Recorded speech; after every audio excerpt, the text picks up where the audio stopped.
Job Kapitulo 1. Magandang balita Biblia. Sinubak ni Satanas si Job. May isang lalaking nakatira sa lupain ng Uz na nagngangalang Job. Siya'y isang mabuting tao, sumasamba sa Diyos at umiiwas sa masamang gawain. Mayroon siyang 7 anak na lalaki at 3 anak na babae. Marami siyang tagapaglingkod at siya ang pinakamayaman sa buong silangan. 7,000 ang kanyang tupa, 3,000 ang kamelyo, 1,000 ang baka at 500 ang asno. Nakaugalian na ng kanyang mga anak na lalaki na hali-haliling magdaos ng handaan sa kani-kanilang bahay at inaanyayahan nila ang mga kapatid nilang babae. Tuwing matatapos ang ganoong handaan, ipinapatawag ni Job ang kanyang mga anak para sa isang ritual.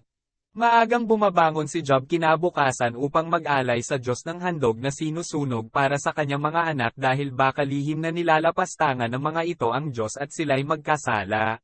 Dumating ang araw na ang mga anak ng Diyos ay humarap kay Yahweh at naroon din si Satanas. Tinanong ni Yahweh si Satanas, "Ano bang pinagkakaabalahan mo ngayon?" "Nagpapabalik-balik ako sa lahat ng sulok ng daigdig," sagot ni Satanas. "Napansin mo ba ang lingkod kong si Job?" tanong ni Yahweh. "Wala siyang katulad sa daigdig. Mabuti siyang tao, sumasamba sa akin, at umiiwas sa masamang gawain," dugtong pa ni Yahweh. Sumagot si Satanas, "Sasambahin pa kaya kayo ni Job kung wala na siyang nakukuha mula sa inyo? Inaalagaan ninyo siya, ang kanyang pamilya at ang lahat ng ari-arian niya. Pinagpapala ninyo ang lahat ng kanyang gawin, at halos punuin ninyo ng kanyang kayamanan ang buong lupain. Subukan ninyong alisin ang lahat-lahat sa buhay niya at harap-harapan niya kayong susumpain." Sinabi ni Yahweh kay Satanas, "Kung gayon, gawin mo ng lahat ang gusto mong gawin sa kanya, huwag mo lamang siyang sasaktan." At umalis si Satanas sa harapan ni Yahweh. Nalipol ang mga anak ni Job at naubos ang kanyang kayamanan. Isang araw, nagkakainan at nag-iinuman ang mga anak ni Job sa bahay ng kanilang panganay na kapatid na lalaki. Walang ano-ano'y dumating kay Job ang isa niyang tauhan. Sinabi nito, "Kasalukuyan po naming panang-aararo ang mga baka at nanginginain naman ang mga asno, nang may dumating na mga sebeyo. Kinuha po nila ang mga baka at mga asno at pinatay pa po ang aking mga kasama. Ako lang po ang nakatakas upang magbalita sa inyo." Hindi pa ito nakakatapos sa pagbabalita nang may dumating na namang isa. Sinabi naman nito kay Job, "Tinamaan po ng kidlat ang mga tupa at mga pastol at namatay lahat, ako lang po ang nakaligtas upang magbalita sa inyo." Hindi pa ito halos tapos magsalita nang may isa na namang dumating. Ang sabi nito, "Sinalakay po kami ng 3 pangkat ng mga Koldeo. Kinuha nila ang lahat ng kamelyo at pinatay ang aking mga kasama. Ako lang po ang nakatakas upang magbalita sa inyo." Hindi pa rin ito halos tapos magsalita nang may dumating na namang isa at nagsabi, "Habang ang mga anak po ninyo ay nagkakainan at nag-iinuman sa bahay ng panganay nilang kapatid, hinampas po ng napakalakas na hangin ang bahay at bumagsak. Nabagsakan po sila at namatay lahat. Ako lang po ang natirang buhay upang magbalita sa inyo." Tumayo si Job, pinunit ang kanyang damit at nag-ahit ng ulo. Pagkatapos, nagpatira pa siya at sumamba sa Diyos. Ang sabi niya, "Hubad akong lumabas sa sinapupunan ng aking ina, hubad din akong babalik sa lupa." Si Yahweh ang nagbigay, si Yahweh rin ang babawi. Purihin si Yahweh. Sa kabila ng mga pangyayaring ito, hindi niya sinisi ang Diyos, kaya't hindi siya nagkasala laban sa kanya. Job Kapitulo 2. Sinubak muli ni Satanas si Job. Muling humarap kay Yahweh ang mga anak ng Diyos, at naroon din si Satanas. Tinanong ni Yahweh si Satanas, ang tagapagparatang, "Saan ka nang galing?" Sumagot si Satanas, "Nagpapabalik-balik at naglilibot ako sa buong daigdig." "Napansin mo ba ang lingkod kong si Job?" tanong ni Yahweh. "Wala siyang katulad sa daigdig.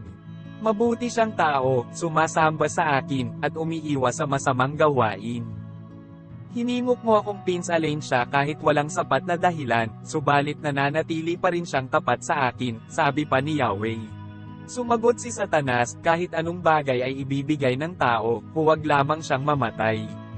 Subukin ninyong saktan ang kanyang katawan at sigurado kung susumpain niya kayo ng harap-harapan. Sinabi ni Yahweh, kung gayon, gawin mo ang gusto mong gawin sa kanya, huwag mo lamang siyang papatayin.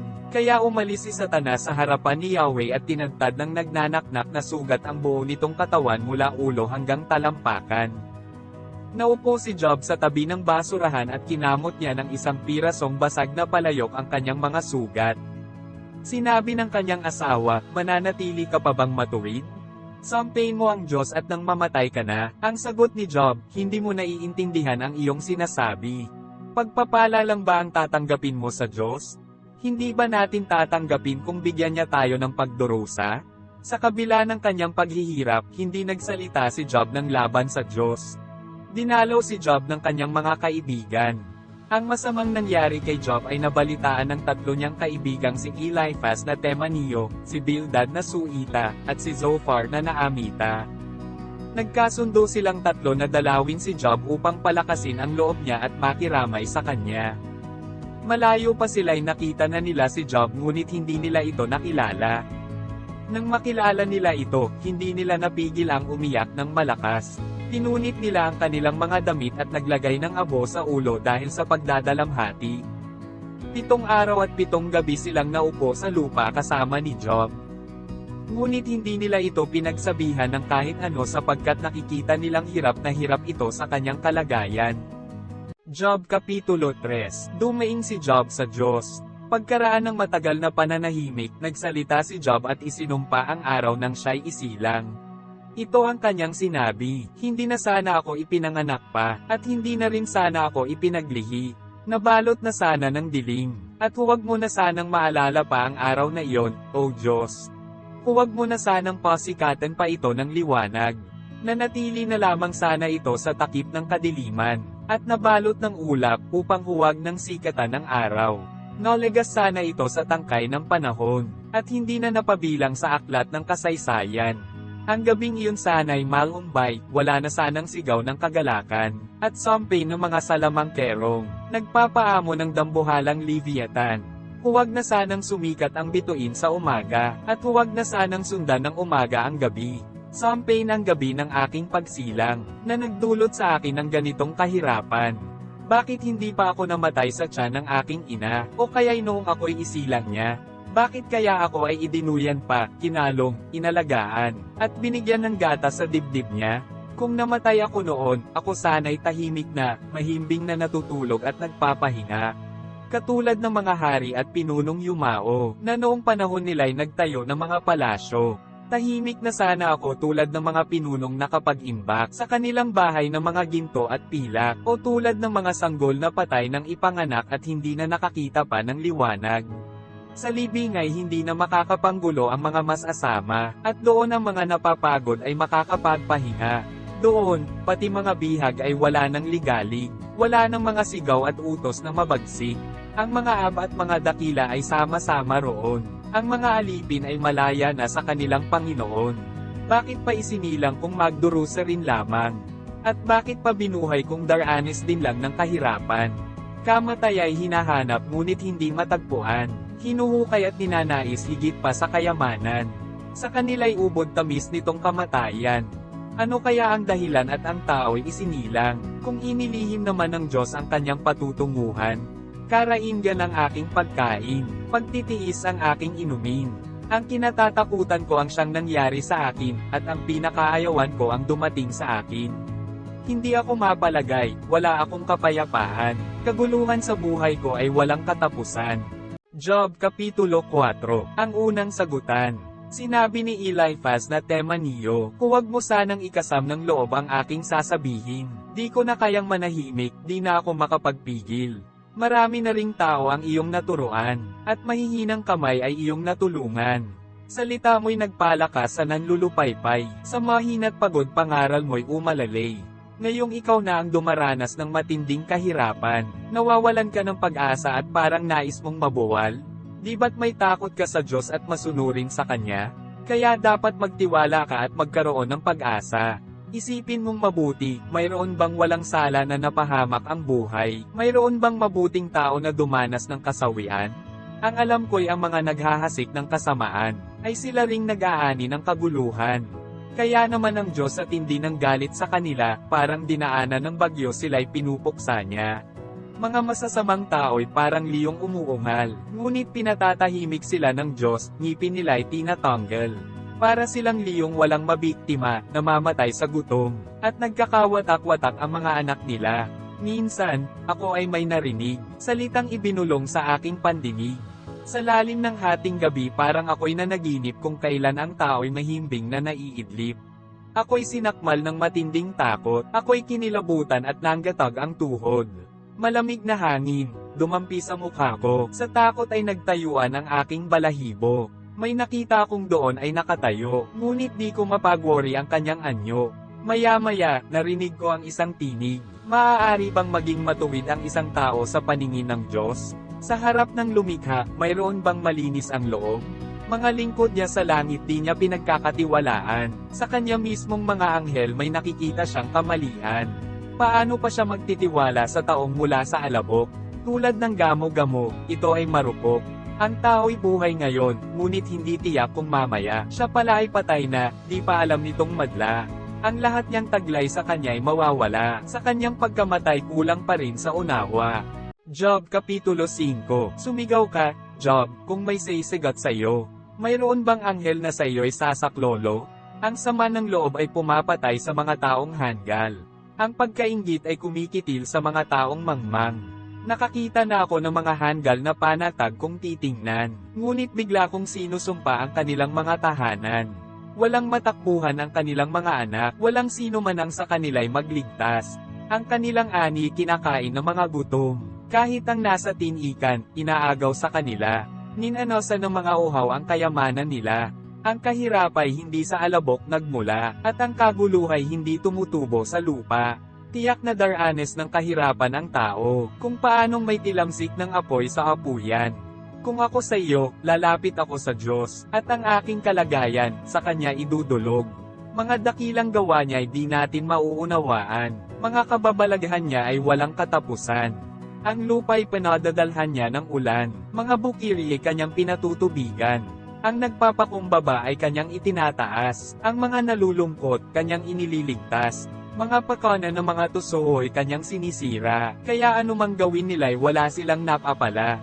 Ang mga tuso ay inihuhulog niya sa sarili nilang bitag, kanilang mga pakanay kaagad nagwawakas. Di makita ang daan kahit na sa araw, sila'y nangangapa kahit katanghalian.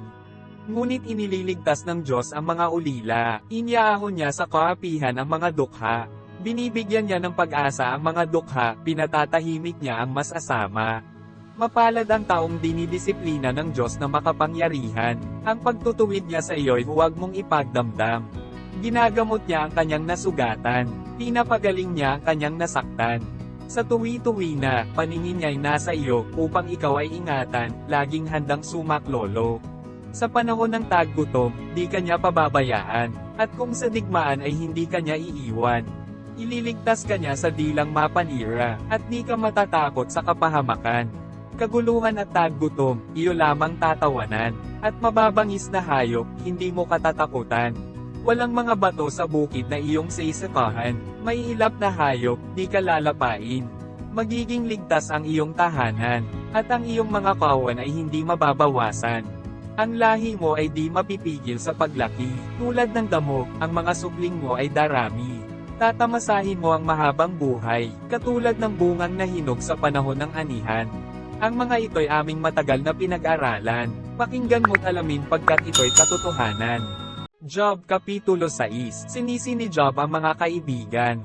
Ang sagot ni Job, ang suliranin ko't paghihirap kung titimbanging lahat, magiging mabigat pa kaysa buhangin sa dagat, kaya mabibigat kong salita'y huwag ninyong ikagulat. Ako'y penyana ng Diyos na makapangyarihan, laso ng palasoy kumalat sa aking katawan, galit ng Diyos, sa akin ay inihanay. Walang angal ang asno kung sa damo ay sagana, at ang baka ay tahimik kung may day aming nginunguya. Ang pagkaing walang asin, may sarap bang idudulot? Mayroon bang lasa ang puti ng itlog? Sa lahat ng iyan ay nawala ang aking gana, sapagkat kung kainin ko man, pilit na ring isusuka. Ibigay sana ng Diyos ang aking hinihiling. Sana'y ipagkaloob niya ang aking hangarin. Higit ko pang nanaisin at aking akagagolek ang buhay na taglay ko ay bigyan na niya ng wakas. Kapag nangyari ito, ako'y liligaya, sa gitna ng pagdurusa, lulundag sa saya. Alam kong banal ang Diyos, kaya di ko sinusuway, kanyang mga utos. Ang lakas ko ay ubos na, di na ako makatagal. Kung wala rin lang pag-asa ay bakit pa mabubuhay? Ako na may hindi bato, at hindi tanso ang katawan ko. Ako'y wala ng lakas upang iligtas ang sarili ko. Wala na akong matakbuhan upang hinga ng saklolo. Sa magulong kalagayan, kailangan ko'y kaibigan. Tumalikod man ako o hindi sa Diyos na makapangyarihan. Ngunit kayong mga kaibigan ko'y di ko maaasahan. Para kayong sapang natutuyo kapag walang ulan. Kung taglamig, ang ilog ay pawang yelo. Pagsapit ng tag-araw, nawawalang lahat ito. Ang ilog ay natutuyo, walang laman kahit ano. Sa paghahanap ng tubig, naliligaw ang mga manlalakbay. At sa gitna ng disyerto ay doon na namamatay. Naghanap ang manlalakbay na taga-Tema at ang taga-Siba, ngunit pag-asa nila'y nawala sa tabi ng tuyong sapa. Para kayong mga batis na ang tubig ay natuyo, kaya kayo ay nabigla nang makita nyo ang aking anyo. Sa inyo ba kahit minsan ako ay nagpatulong? Kailan ba ako humingi sa inyo ng pansuhol? Ako ba kahit minsan ay napasaklolo sa inyo? Hiniling ko bang sa kaaway ay tabyusan ninyo ako? Pagkakamali ko'y sabihin at ako'y turuan. Ako'y tatahimik upang kayo'y pakinggan. Mga salitang tapat, kay gandang pakinggan. Ngunit mga sinasabi ninyo'y walang katuturan. Kung ang sinasabi ko ay walang kabuluhan, bakit ninyo sinasagot itong aking karaingan? Kahit sa mga ulila kayo'y magpupustahan, pati kaibigan ninyo'y inyong pagsusugalan. Tingnan ninyo ako ng harapan, hindi ko kayo pagsisinungalingan. Lumalabis na ang mali ninyong paratang. Tigilan nyo na iyan pagkat ako'y nasa katwiran. Akala ninyo ang sinasabi ko'y hindi tama, at hindi ko nakikilala ang mabuti sa masama. Job Kapitulo 7. Ipinahayag ni Job ang kanyang pagdaramdam. Ang buhay ng tao'y punong-puno ng pagod, tulad ng kawal at manggagawang pilit na pinaglingkod. Siya'y tulad ng alipin na naghahanap ng lilem, tulad ng manggagawa, sahod ang ninanasa. Buhay ko'y wala ng kahulugan sa paglipas ng mga buwan, at tuwing sasapit ang gabi ako ay nagdadalamhati. Ang gabi ay matagal, parang wala ng umaga, di mapanatag sa higon, hanggang umaga'y balisa. Itong buo kong katawan ay tadtad ng mga sugat, inuuod, kumikirot, ang nana ay lumalabas. Mga araw ko'y lumilipas ng walang pag-asa, kay bilis umikot parang sa makina. Alalahanin ninyong ang buhay ko'y isang hininga lamang, hindi na ako muling makakakita ng kabutihan. Kaunting panahon na lang at ako ay papano, di na ninyo ako makikita, at di na matatagpuan. Tulad ng ulap na napapadpad at naglalaho, kapag namatay ang tao, di na siya makakabalik sa mundo. Hindi na siya makakauwi kailanman. Mga kakilala niya, siya ay malilimutan. Kaya ako'y hindi mapipigil na magbuka nitong bibig, upang ibulalas ang pait sa loob ng aking dibdib. Bakit ako'y inyong binabantayan? Ako ba'y dambuhalang mula sa karagatan? Ako ay nahihiga upang ako'y magpahinga, upang kahit sandali sakit ko ay mapawi. Ngunit maging sa pagtulog ako'y iyong tinatakot, masasamang panaginip, pangitain at mga bangungot. Kaya, nais ko pang ako ay mabigti, kaysa mabuhay sa katawang may pighati.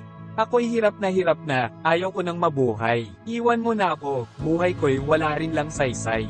Ano ba ang tao upang iyong pahalagahan? Bakit pinapansin mo ang kanyang mga galaw? Tuwing umaga siya iyong sinusuri, sinusubok mo siya sa bawat sandali. Kahit saglit, ilayo mo sa akin ang iyong tingin, nang ako'y magkapanahon na laway ay lunukin.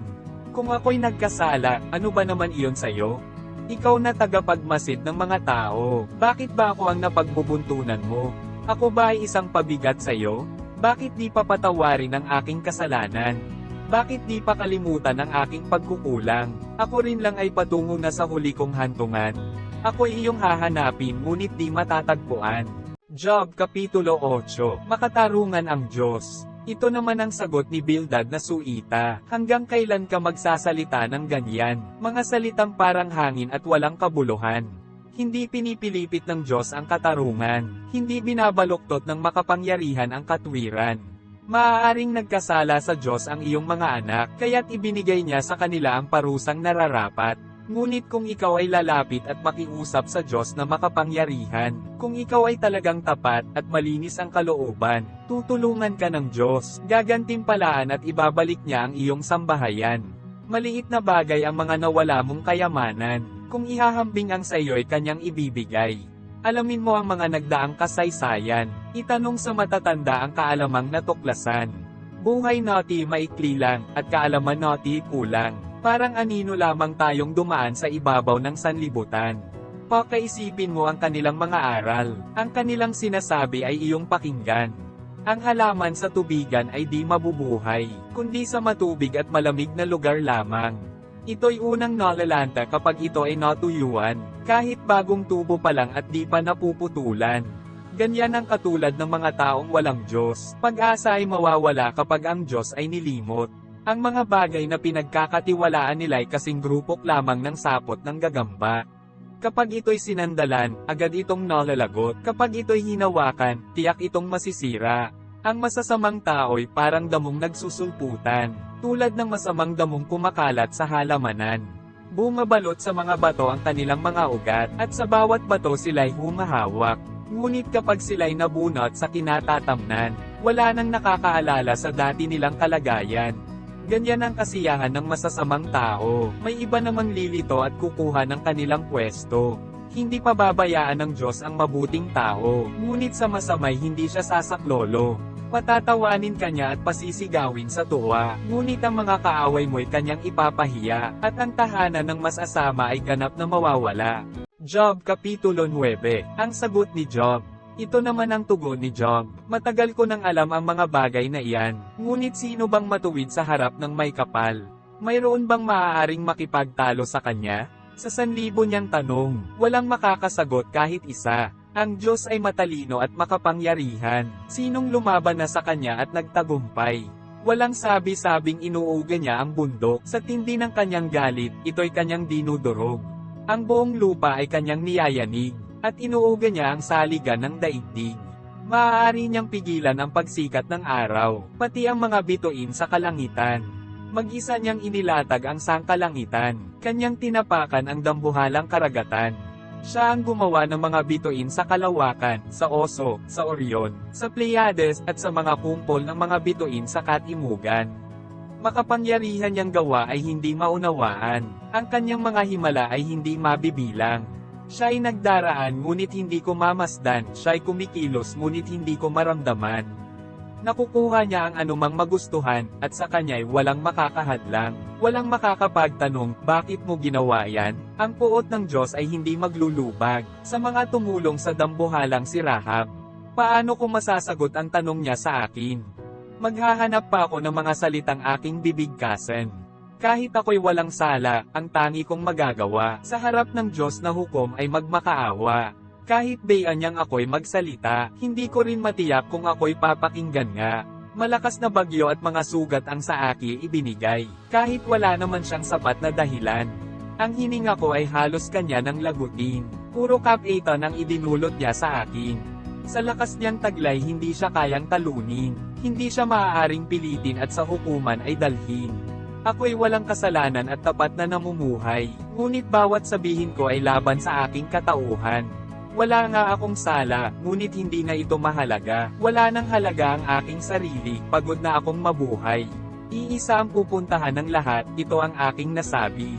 Kapwa wawasakin ng Diyos ang masama at ang mabuti. Kung ang taong matuwid ay biglang namatay, tinatawanan ng Diyos ang sinapit ng kawawa. Hinayaan niyang ang daigdig ay pagharian ng masama, ang paningin ng mga hukom ay tinatakpan niya. Kung di siya ang may gawa nito, sino pa nga kaya? Ang aking mga araw ay mabilis lumilipas, walang mabuting nangyayari kaya't nagmamadaling tumatakas. Parang mabilis na bangka ang buhay kong ito, kasing bilis ng agila kung dumadagat ng kuneho. Kung kakalimutan ko na lang ang aking pagdurusa, at tatawanan ko na lang ang aking problema, nangangamba ako na inyong ipalagay, na ang kasawian ko ay bunga ng aking kasalanan. Kung ako'y napatunayan ng nagkasala, anong pagsisikap ang magagawa ko pa? Hindi ako malilinis ng kahit anong sabon, hindi na ako puputi, kuskusin man ng apog, matapos mo akong ihagis sa napakaruming balon. Ikinahihiya ako maging ng aking sariling damit. Kung ang Diyos ay tao lang, siya ay aking sasagutin, kahit umabot sa hukuman ang aming usapin.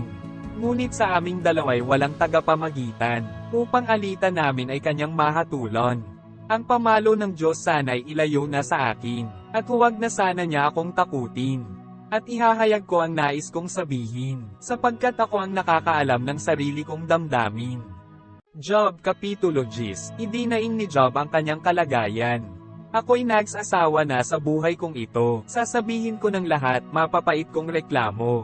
Aking Diyos, huwag niyo muna akong hatulan, sabihin ninyo sa akin ang inyong paratang. Tama ba namang iyong pagmalupitan, parusahan at itakwil ang likha ng iyong kamay? At ang gawain ba ng masamang tao ang iyong magugustuhan? Ang iyo bang nakikita ay tulad din ng nakikita namin?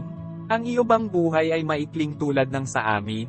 Kung gayo'y bakit mo ako hinahanapan ng pagkakasala at kamalian? Alam mo namang wala akong kasalanan, at walang makakapagligtas sa akin mula sa iyong mga kamay. Ang mga kamay mo ang sa aki lumikha, ngayoy kamay mo rin ang sa aki sumisira. Di ba't mula sa lupa ay ginawa mo ako, ngayon ba'y pupulbusin at ibabalik dito? Niloob mong ako'y manggaling sa aking ama, inaruga, pinalaki sa tiyan ng aking ina. Nilagyan mo ng buto at litid ang aking katawan, saka binalutan ng balat at kalamnan. Ako'y binigyan mo ng buhay at wagas na pagmamahal, at ang pagkalinga mo ang sa aki bumuhay. Ngunit ngayoy alam ko na, ang iyong balak, matagal ng panahong gusto akong ipahamak. Kapag ako'y nagkasala, ito'y iyong tinatandaan, upang ipagkait mo sa akin ang kapatawaran. Kapag ako'y nagkasala, may katapat itong parusa. Kapag gumawa ako ng mabuti, wala namang gantimpala. Punong-puno ng kahihiyan, itong aking abang buhay.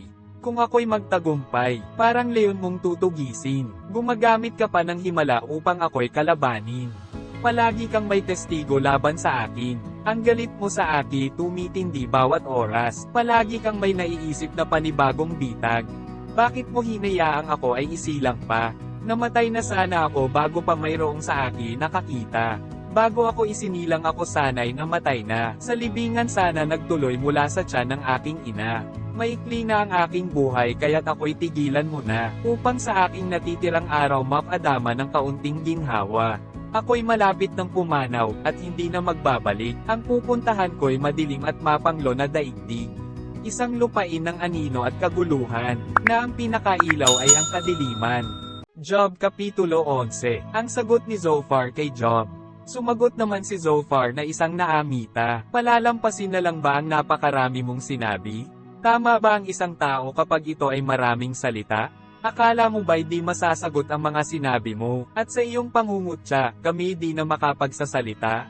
Ipinipilit mong tama ang iyong paniniwala, at sa harap ng Diyos ikay malinis na lubos. Magsalita sana ang Diyos upang ikay masagot, upang masabi sa iyo ang mga lihim ng karunungan, sapagkat napakalalim ng kanyang kaalaman. Parusa nga niya sa iyo'y mas maliit kaysa iyong kasalanan. Masusukat mo ba ang kapangyarihan ng Diyos? Kanyang kadakilaan, iyo bang maaabot?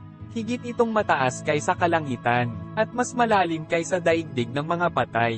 Malawak pa iyon kaysa sanlibutan, higit na malaki kaysa karagatan. Kung dakpin ka ng Diyos at iharap sa hukuman, mayroon bang sa kanya'y makakahadlang? Kilala ng Diyos ang taong walang kabuluhan, kitang-kita niya ang kanilang kasamaan.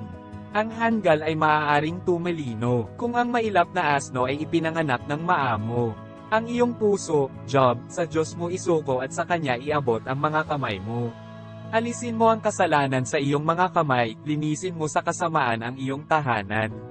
At taas noo kang haharap sa sanlibutan, matatag ang loob, walang kinatatakutan. Mga pagdurusa mo ay malilimutan, para lamang itong baang nagdaan. Magliliwanag ang iyong buhay, higit pa sa sikat ng araw. Ang buhay mong nagdilim ay magbubukang liwayway. Papanatag ang buhay mo at mapupuno ng pag-asa. Iingatan ka ng Diyos, at bibigyan ng pahinga. Wala kang kaaway na katatakutan. Maraming lalapit sa iyo upang humingi ng tulong. Ngunit ang masama, kabiguan ang madarama. Walang kaligtasan kahit saan sila magpunta, at kamatayan lamang ang kanilang pag-asa. Job Kapitulo 12. Inilahad ni Job ang kapangyarihan at ang kaalaman ng Diyos. Ang sagot ni Job, walang duda na ikaw ang tinig ng bayan. Kapag ikay namatay, karunungan ay kasama mong papano. Kung may pangunawa ka, ako'y mayroon din. Di mo masasabing higit ka kaysa akin. Lahat ng sinabi mo'y nalalaman ko rin. Pinagtatawanan ako ngayon ng aking mga kaibigan. Kahit ako ay matuwid at walang kasalanan, minsan din na may sinagot ng Diyos ang aking kahilingan. Maginhawa ka ngayon, ngunit ako'y iyong kinukutya. Hinahampas mo ang isang taong babagsak na sa hina. Ang mga tulisan at masasamang tao'y panatag ang buhay, kahit ang dinidiyos nila ay ang lakas nilang taglay. Sa mga hayop at mga ibon ikay may matututunan, magtanong ka sa kanila, at ikaw ay tuturuan. Kausapin mo ang lupa at ikaw ay tuturuan, magpapahayag sa iyo ang mga isda sa karagatan. Silang lahat ay nakakaalam na ang Diyos ang sa kanila'y lamalang. Ang Diyos ang nagpapagalaw sa lahat ng bagay. Ang buhay ng bawat isa ay nasa kanyang mga kamay. Nalalasahan ng dila ang mga pagkain. Naririnig ng tainga ang salitang dumarating. Ang matatanda ay may taglay na karunungan. Pinalawak ang unawa sa haba ng karanasan.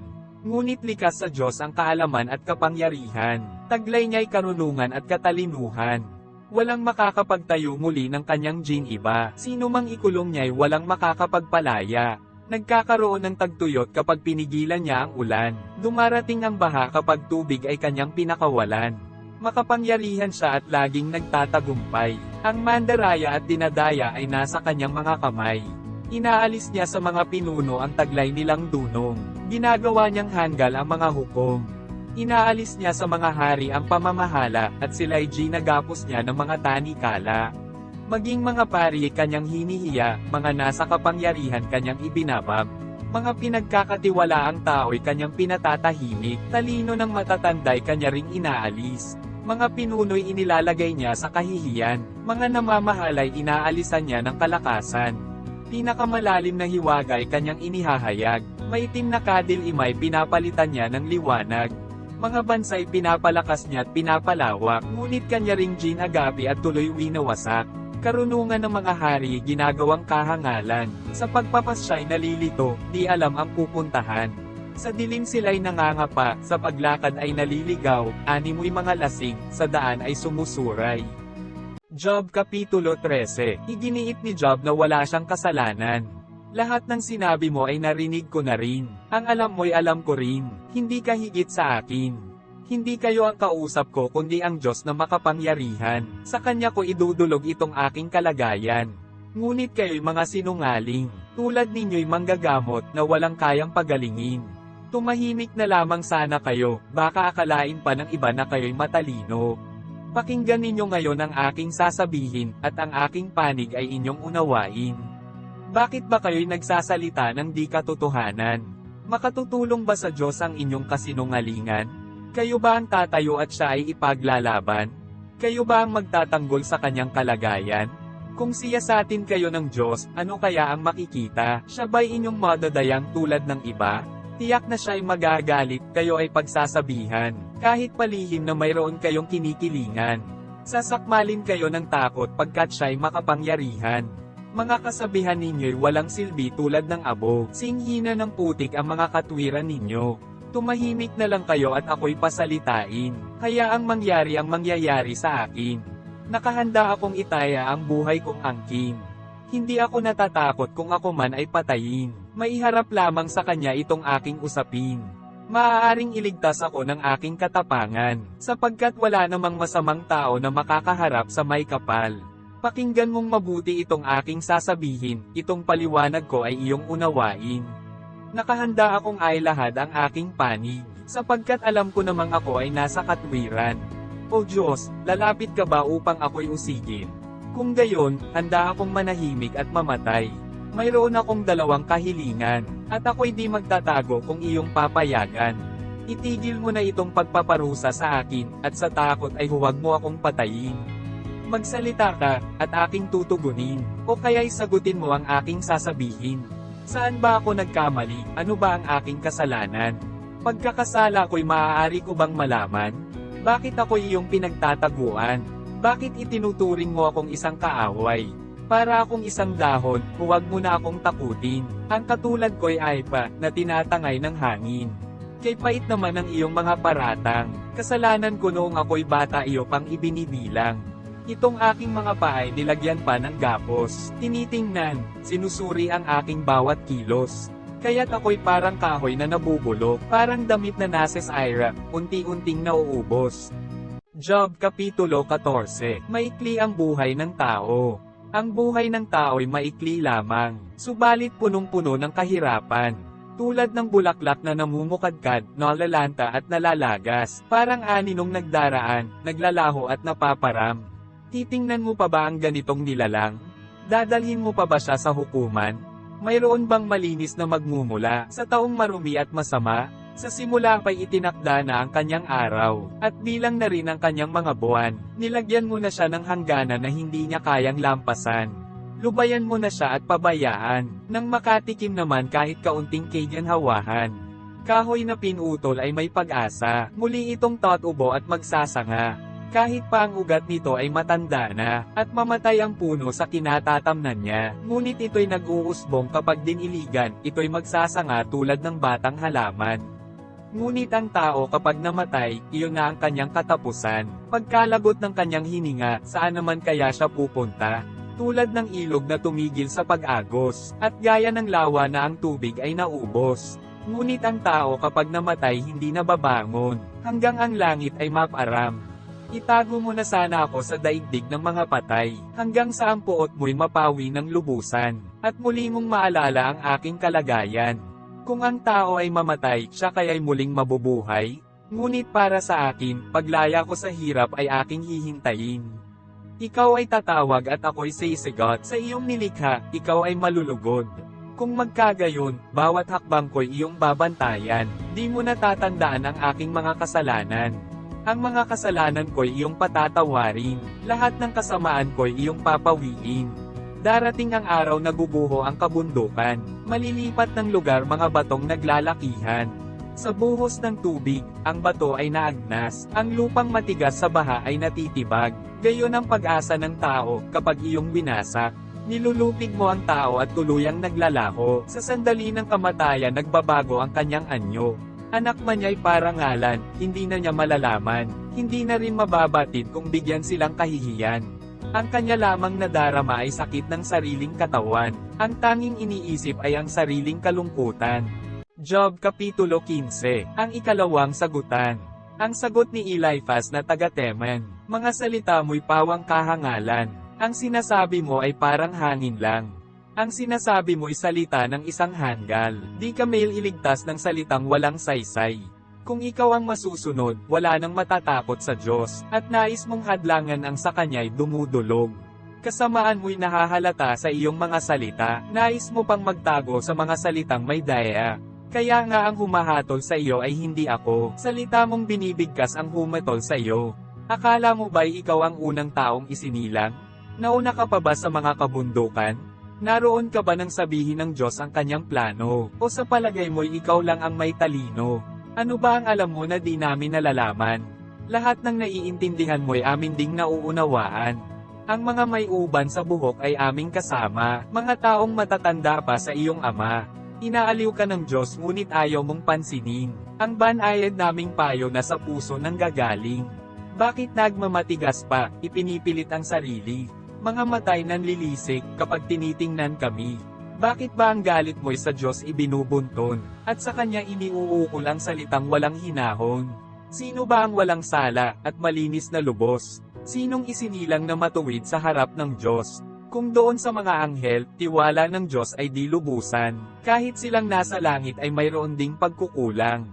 Gaano pa kaya ang taong nasanay sa kasamaan, laging uhaw sa masama at hindi tama? Makinig ka at sa iyo'y aking sasabihin, ang lahat ng nakita ko at naabot ng paningin. Mga taong matatalino ang sa akin ay nagturo, mga katotohanang inilahad ng kanilang mga ninuno. Ang lupain ay sa kanila lamang ibinigay, at walang dayuhan na sa kanila'y nakipanirahan. Ang taong mapang-api at puno ng kasamaan, laging nasa ligalig habang siya'y nabubuhay. Lagi siyang makakarinig nakakatakot na tinig. Papasukin siya ng tulisan kung kailan siya'y tahimik. Hindi siya makakatakas sa lagim ng kamatayan, pagkat mayroong tibak na sa kanya'y nag-aabang. Mga buwitero'y naghihintay upang kainin ang kanyang bangkay. Alam niyang madilim ang kanyang kinabukasan. Takot ang naghahari sa buong niyang katauhan, parang laging hinahabol ng haring makapangyarihan. Ganito ang sasapitin ng taong nagyayabang, at nang humahamon sa Diyos na makapangyarihan. Ipinagmamalaki pa ang ginagawang pagsuway, at ang palagi niyang hawak ay kanyang kalasag, at ang hangad ay habulin at labanan ang may kapal. Siya ay nanekop ng maraming bayan, mga bahay na nilisan ay kanyang kinamkam, ngunit mga iyon ay mawawasak pagdating ng digmaan. Ang kayamanan niya ay hindi magtatagal, maging ang buhay niya ay madali ring papano. Sa gitna ng dilim siya ay mapupugpog, siya ay matutulad sa punong kahoy na nasunog, na ang bulaklak ay tinatangay ng hangin. Dahil nagtiwala siya sa kahangalan, kahangalan din ang kanyang kabayaran. Maaga niyang tatanggapin ang kanyang kabayaran, tulad ng sanggang na lanta, di na muling mananariwa. Makakatulad niya ay ubas na kahit hilaw na bungay na lalagas, at tulad ng olibo na ang mga bulaklak ay nalalaglag. Walang matitira sa lahi ng masama, masusunog ang bahay na sa suhol nagmula. Ganyan ang mga taong nagbabalak ng kasamaan. Pandaraya ang palaging nasa puso at isipan. Job Kapitulo 16, idinaing ni Job ang ginagawa sa kanya ng Diyos. Sumagot naman si Job, narinig ko ng lahat ang inyong mga sinabi, kayong lahat ay mang-aaliw na walang silbi. Wala na bang katapusan, mga salita mong walang laman? Bakit ka ba nagsasalita ng ganyan? Kaya ko ring sabihin ang lahat ng sinabi ninyo, kapag kayo ang dumaranas ng hirap kong ito. Matatambakan ko rin kayo ng salita at payo, may kibit na ng balikat, may iling pa ng ulo. Ngunit ang sasabihin ko'y pampalakas ng inyong loob, mga salitang bibitiway pampabawas ng kirot. Kung ako ay magsalita, hirap ko'y di maaalis, kung magsawalang kibo na may naroon pa rin ang sakit.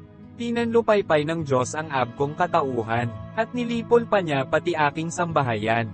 Nakadikit na sa buto at kulubat ang aking balat, larawan ng mga hirap na aking dinaranas. Ito raw ay katunayan ng aking kasalanan. Dahil sa matinding puot niya sa akin halos ako'y kanyang pagputol-putulin. Mga matay nanlilisik, may puot kong tumingin. Nilalay ako ng mga tao, pinapaligiran at sinasampal ako. Ipinaubaya na ako ng Diyos sa masasama, pinabayaan sa mga taong walang awa. Sa aking pananahimik, ako ay kanyang ginambala, sinakal, dinurog at pinuntirya ng pana. Tinatamaan ako ng pana sa kabi-kabila, sugat ko'y malubha, ngunit wala pa rin siyang awa. Paulit-ulit niya akong sinusugatan, para siyang mandirigmang galit na galit sa kalaban. Ako'y nakasuot ng damit panluksa, nakaupo sa alikabok, kataway ng hihina. Sakay iyak ko'y pula na ang aking mukha, mata ko'y wala nang makita pagkat namamaga. Wala naman akong ginagawang masama, panalangin ko sa Diyos ay tapat at walang daya. Huwag mong tabunan, o lupa, ang aking kaapihan. Huwag ipagkait sa akin ang hangad kong katarungan. Ang aking testigo ay nasa langit, siyang tatayo't magtatanggol ng aking panig. Mga kaibigan ko ang sa akin humahamak, kaya sa Diyos na lamang ako ay iiyak. May magtanggol sana sa akin sa harap ng may kapal, tulad ng pagpanig ng isang tao sa kanyang kaibigan. Pagkat ilang taon na lang itong aking itatagal, ako'y papunta na sa huli kong handungan. Job Kapitulo 17, gulong-gulo ang aking isipan, bilang na ang aking mga araw, hinihintay na ako ng libingan. Pinagmamasdan ko ang sa akin ay lumalay, mga salita nila'y lubhang masasakit. O Diyos, ako'y tapat, kaya sa akin magtiwala, ikaw lang ang makapagpapatunay sa aking mga salita. Isip nila'y sinarhan mo upang di makaunawa, laban sa akin, huwag nawa silang magtagumpay. Siyang dahil sa salapi ay nagtataksil sa mga kaibigan, kanyang mga anak ang siyang mawawalan. Ako ngayoy pinag-uusapan ng buong bayan, pinupuntahan pa upang maduraan lamang. Halos ako'y mabulag dahil sa kalungkutan, kasing nipis ng anino ang buo kong katawan. Mga nagsasabing sila'y tapat sa akin ay nagulat, ang mga walang sala, sa akin nanunambot. Ngunit ang mga matuwid ay lalong naniniwala, at lalo pang nahikayat na sila nga ang tama. Subalit silang lahat, humarap man sa akin, wala akong maituturo na may talinong angkin. Tapos na ang mga araw ko, bigo ang aking mga plano, ang aking pag-asa ay tuluyan ng naglaho. Sabi nila, ang gabi ay araw na rin, malapit na raw ang liwanag, ngunit alam kong ako'y nasa dilim pa rin. Ang tanging pag-asa ko'y ang daigdig ng mga patay, at sa kadiliman doon ako maihimlay. Ang hukay ay tatawagin kong ama, at ang mga uod ay ituturing kong mga kapatid at ina. Nasaan nga ang aking pag-asa? Sino ang dito ay makakakita? Madadala ko ba ito sa daigdig ng mga patay? Sasama ba ito sa alabok na hantungan? Job Kapitulo 18. Inilarawan ni Bildad ang wakas ng masama. Sumagot si Bildad na suita, kay Rami naman ang iyong sinasabi, tumahimik ka muna at pakinggan kami. Kami ba'y ano sa iyong palagay? Mga bakang hanggal at walang nalalaman? Sarili mo lang ang iyong sinasaktan, dahil sa galit na iyong tinataglay. Pababayaan ba ang daigdig dahil lamang sa iyo, at aalisin ang mga bundok sa kanilang pwesto? Ang ilaw ng masamay tiyak na papatayin, ang kanyang apoy ay di napapaningasin. Ang ilaw sa kanyang tahanay pagdidiliman. Ang matatag niyang hakbang ngayon ay nabubuwal, pagbagsak niya ay nalalapit sa kanya ring kasamaan. Di niya namamalayang ang kanyang mga paa ay sa bitag pupunta, kaya naman nasisilo itong kanyang mga paa. Isang silo ang sa kanya ay iniumang, may bitag na nakahanda sa kanyang daraanan. Saan man siya bumaling, takot ay naghihintay, sinusundan siya nito sa bawat hakbang. Mayaman siya noon ngunit ngayon hikahos, naghihintay sa kanya ay hirap at pagdarahop. Nakamamatay na sakit, sa katawan niya ay kumakalat, mga bisig at paa niya ay unti-unting naagnas. Dati siya ay panatag sa kanyang tahanan, ngayon kinakaladkad patungo kay kamatayan. May iba nang nakatira doon sa dati niyang tahanan, matapos malagyan ng gamot at malinis ng lubusan. Ang kanyang mga ugat at mga sanga, lahat ay natuyo at pawang nalanta. Lahat niyang alaala ay napawi ng lubusan, nakalimutan ng lahat pati kanyang pangalan. Mula sa liwanag, inihagis siya sa karimlan, at pinalayas siya sa daigdig ng mga buhay. Isang anak man o apo ay wala siyang naiwan, ni isa'y walang natira sa kanyang sambahayan. Mula silangan hanggang kanluran, nanginginig at kinikilabutan, dahil sa kanyang matinding kasawian. Ang masasamang tao'y ganyan ang kapalaran, mga di kumikilala sa Diyos ganyan ang kahihinatnan. Job Kapitulo 19. Naniniwala si Job na walang sala siya ng Diyos. Ang sagot ni Job, hanggang kailan ninyo ako pahihirapan, sa mga salitang inyong binibitawan? Maraming ulit na ninyo akong nilate, di na kayo nahiya na sa akin magmalabis. Kung nakagawa man ako ng kasalanan, walang ibang mananagot kundi ako lamang. Akala ninyo kayo'y mas mabuti kaysa akin, pinagbabatayan ninyo'y ang hirap kong pasanin. Dapat ninyong malaman, ang Diyos ang may gawa nito, ang bitag niyang iniumang ay nasa paligid ko. Tumututol ako sa ganitong karahasan, ngunit walang nakikinig, sa sigaw kong katarungan. Hinaranggan ng Diyos ang aking daraanan, binalot niya ng dilim ang landas kong lalakeren. Inalis niyang lahat ang aking kayamanan, sinira pa niya ang aking karangalan. Saan man ako bumaling, ako'y kanyang pinapalo, parang punong binunot, pag-asa ko'y natutuyo. Matindi ang galit ng Diyos sa akin, isang kaaway ang sa akin kanyang turing.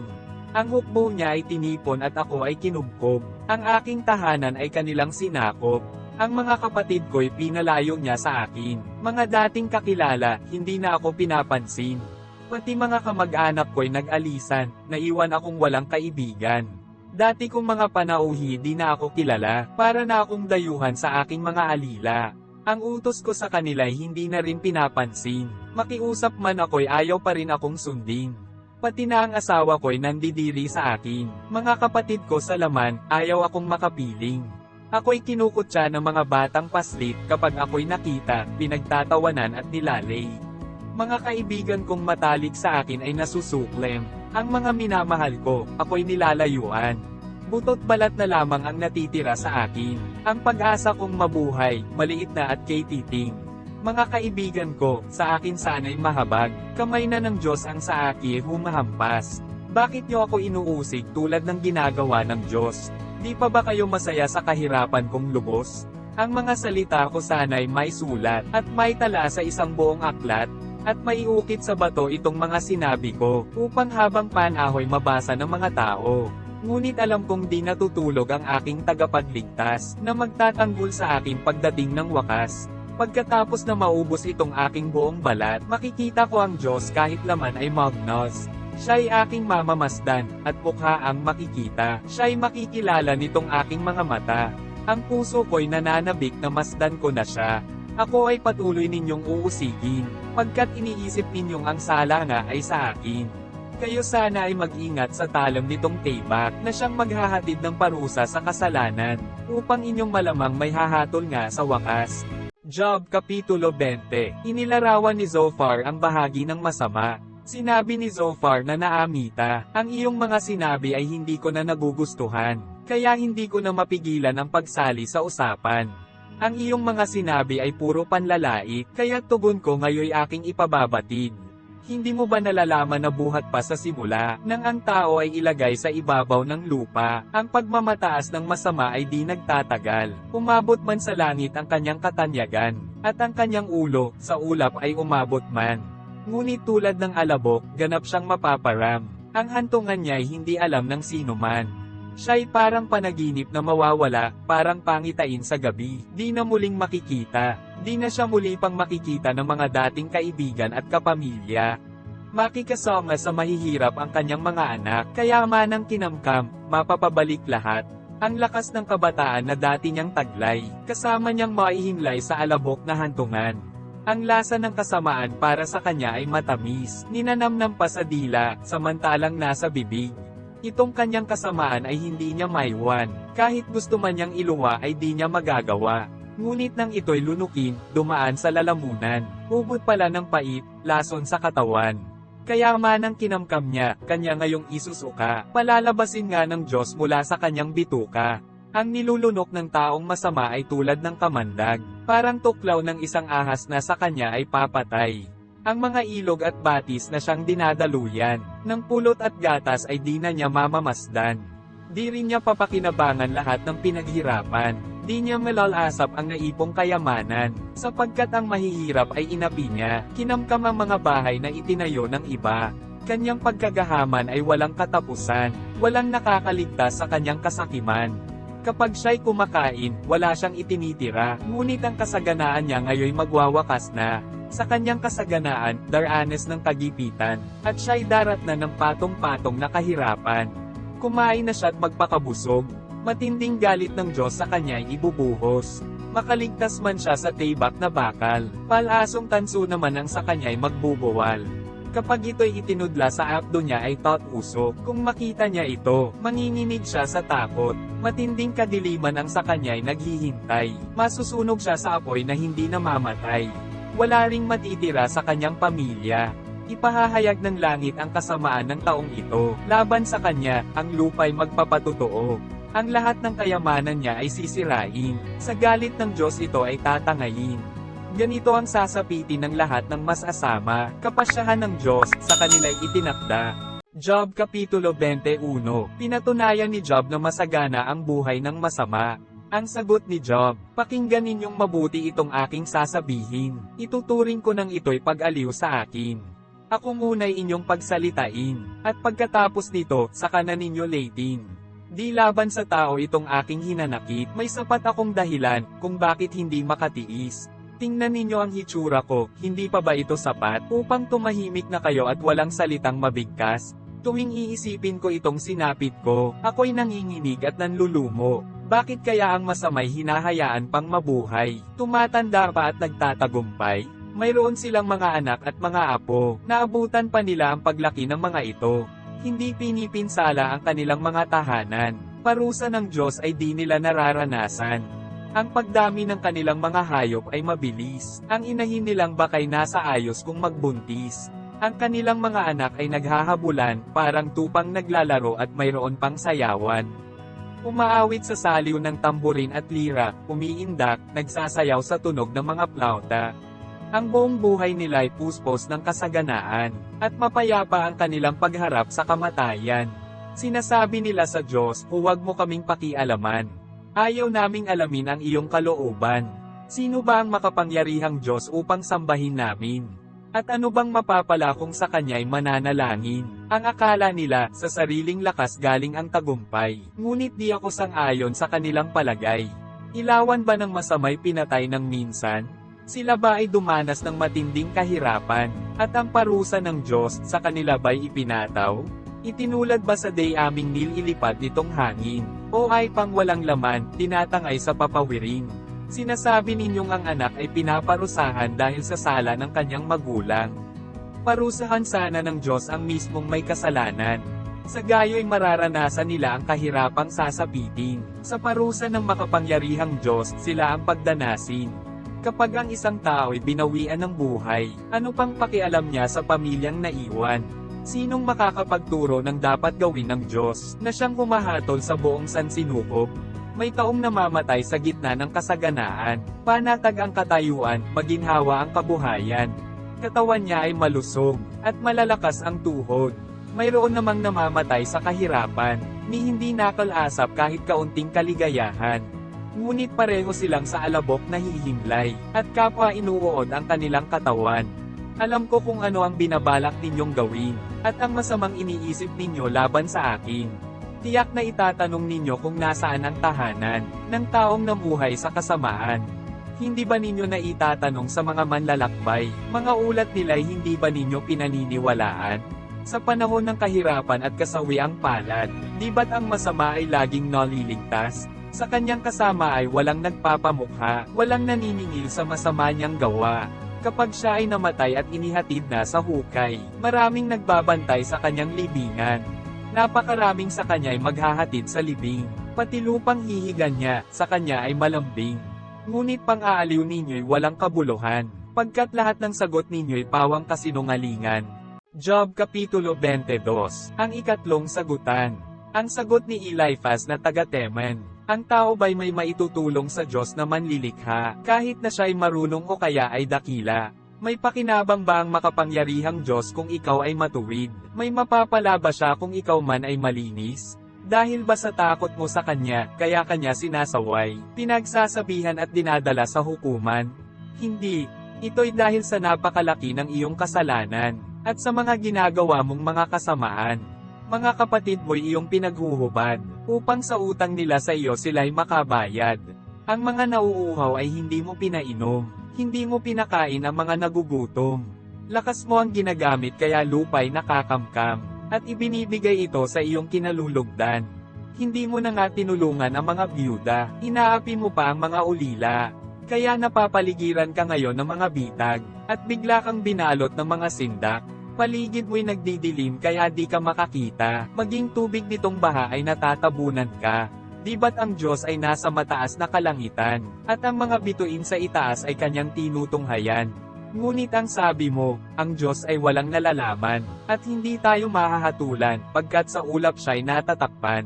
Akala mo'y dahil sa ulap ay di na siya makakakita, at sa ibabaw ng himpapawid ay palakad-lakad lang siya. Talaga bang nais mong lokeran ang dating daan, landas na tinahak ng mga nasanay sa kasamaan? Kahit wala pa sa panahon sila'y tinatangay na ng baha, sapagkat ang kanilang pundasyon ay lubos na nag-iba. Sinabi nila sa Diyos na sila'y kanyang layuan, at wala naman daw magagawa sa kanila ang Diyos na makapangyarihan. Sa kabila nito, sila pa rin ay pinagpala. Di ko talaga maunawaan ang pag-iisip ng masama. Natutuwa ang matuwid, ang mabuti nagagalak kapag nakita nilang ang masamay napapahamak. Sabi nila, ang mga kaaway natin na lugmok, at ang mga ari-arian nila ay natupok. Sumang-ayon ka sa Diyos, makipagkasundo ka sa Kanya, ang buhay mo'y gaganda at magiging maginhawa. Makinig ka sa Kanyang itinuturo, mga sinasabi niya'y itanim mo sa iyong puso. Manumbalik ka sa makapangyarihan, ikaw ay magpakumbaba, at alisin mo sa iyong tahanan lahat ng gawaing masama. Ang lahat mong kayamanan ay itapon mo sa alabok, at ang mamahaling ginto ay ihagis mo na sa ilog. Ang Diyos na makapangyarihan ang ituring mong yaman, na siyang ginto't pilak na iyong papahalagahan. Sa makapangyarihang Diyos ka palaging magtiwala, at ang may kapal ang pagkukunan mo ng tuwa. Papakinggan niya ang iyong panalangin, kaya't ang mga panata mo ay iyong tuparin. Lagi kang magtatagumpay sa iyong mga balak, at ang landas mo ay magliliwanag.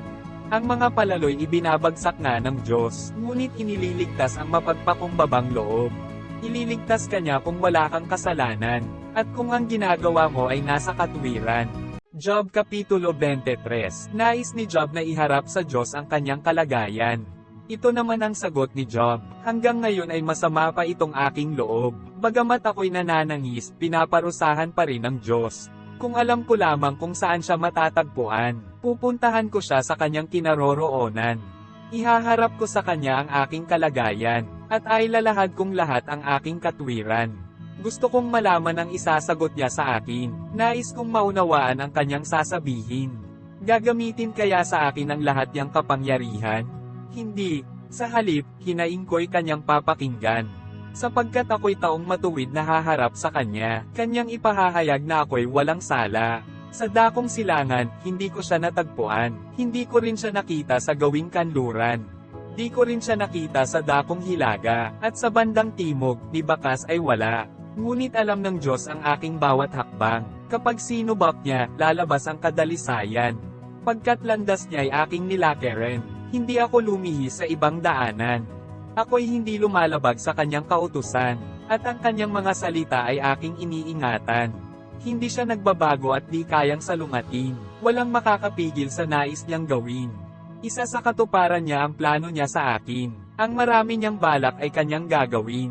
Kaya ako'y natatakot na sa kanya'y humarap. Isipin ko lamang ito, ako ay nasisindek. Pinanghihina ng Diyos ang aking kalooban. Tinatakot ako ng makapangyarihan. Sapagkat kadiliman ang nasa aking palibot, dilim nitong taglay sa mukha ko ay bomb-alot. Job Kapitulo 24. Inireklamo ni Job ang ginagawa ng masama. Bakit di nagtatakda ang makapangyarihang Diyos ng araw ng paghuhukom, upang masaksihan ng mga matuwid ang kanyang paghatol? Binabago ng mga tao ang hangganan ng mga lupa, nagnanakaw ng mga hayop na iba ang nag-alaga. Tinatangay nila ang asno ng mga ulila, kinakamkam sa mga biyuda ang bakang isinangla.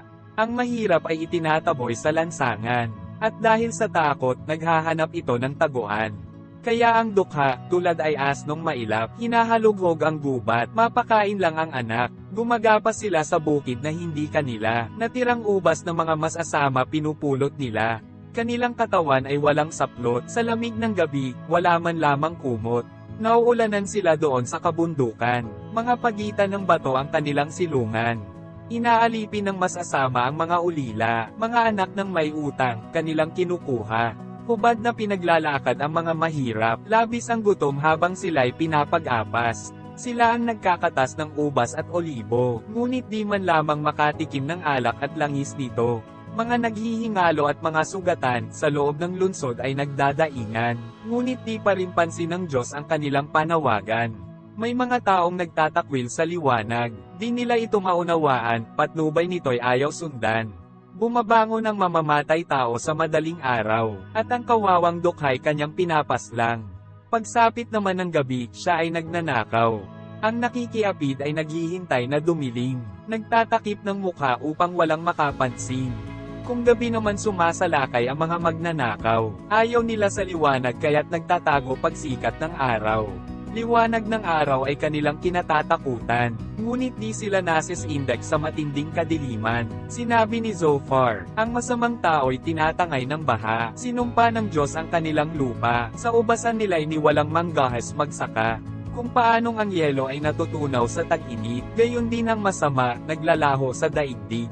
Kahit ang kanyang ina sa kanya ay nakakalimot, parang punong nabuwal, inuod at nabubulok. Pagkat inapi niya ang babaeng di nagkaanak, at ang mga biyuda ay kanyang hinamak. Winawasak ng Diyos ang buhay ng malalakas. Kapag siya ay kumilos, ang masamay nagwawakas. Hayaan man ng Diyos na mabuhay ito ng tiwasay. Sa bawat sandali, siya ay nagbabantay. Kumunlad man ang masama, ngunit panandalian lamang. Natutuyo ring tulad ng damo at halaman, parang bungkos ng inani na binunot sa taniman. Kasinungalingan ba ang sinasabi ko? Sinong makapagpapatunay na ito'y di totoo? Job Kapitulo 25. Walang matuwid sa paningin ng Diyos. Ito naman ang sagot ni Bildad na Suita. Makapangyarihan ang Diyos, dapat siyang igalang. Naghaharing mapayapa sa buong sangkalangitan. Ang kanyang mga anghel ay hindi mabibilang. Lahat ay nasisikatan ng kanyang kaliwanagan. Maaari bang maging matuwid ang tao sa paningin ng Diyos? Sa harapan ng may kapal siya ba'y dalisay ng lubos? Para sa Diyos, ang buwan ay walang ningning, at ang mga bituin ay marumi sa kanyang tingin. Gaano pa ang tao na isa lamang hamak na uod? May halaga kaya siya sa paningin ng Diyos? Job Kapitulo 26. Inihayag ni Job ang kapangyarihan ng Diyos. Tumugon naman si Job, malaking tulong ka sa akin na isang mahina. Sa palagay mo'y sumasaklolo ka sa akin na taong kawawa? Ang walang nalalaman ay iyo bang tinuruan, at ang tao bang hanggal ay binigyan ng karunungan? Sino kayang makikinig sa sinasabi mo? At sino bang espiritu ang nag-udyok na sabihin ito? Ang sagot ni Bildad, sa takot ay nanginginig maging ang kalaliman. Ganoon din itong dagat at ang do'y naninirahan. Ang daigdig ng mga patay, lantad sa mata ng Diyos. Sa paningin niya'y walang maikukubling lubos. Ang kalawakan sa hilaga ay kanyang inilagay. Ibinitin niya ang daigdig sa gitna ng kawalan. Ang tubig ay iniipon sa balumbon ng mga ulap, at pinipigil niya ito kahit na anong bigat. Ang buwang kabilugan, sa ulap ay kanyang tinatakpan. Pinaghiwalay niya ang liwanag sa kadiliman, ng bilog na guhit sa ibabaw ng karagatan. Mga haligi nitong langit ay nanginginig sa takot, nauuga, nayayanig kapag sinaway ng Diyos. Sa kanyang kapangyarihan, pinatahimik niya ang dagat. Sa kanyang karunungan, pinuksa niya ang dambuhalang si Rahab. Sa pamamagitan ng hininga niya, ang langit ay umaaliwales. Pinuksa ng kamay niya ang dambuhalang tumatakas. Maliit na bahagi lang ito ng kanyang kapangyarihan, na hindi pa rin natin lubos na maunawaan. Sino kaya ang Tat-Erek sa tunay niyang kadakilaan? Job Kapitulo 27. Ipinaliwanag ni Job ang bahagi ng masama. Muling tumugon si Job, isinusumpa ko sa Diyos na sa akin nagkait ng katarungan, sa makapangyarihang Diyos na nagdulot sa akin ng kapaiton. Habang mayroon akong hininga na Diyos ang nagbibigay, ang labi ko'y walang bibig kasing kasinungalingan. Ang aking sasabihin ay pawang katotohanan.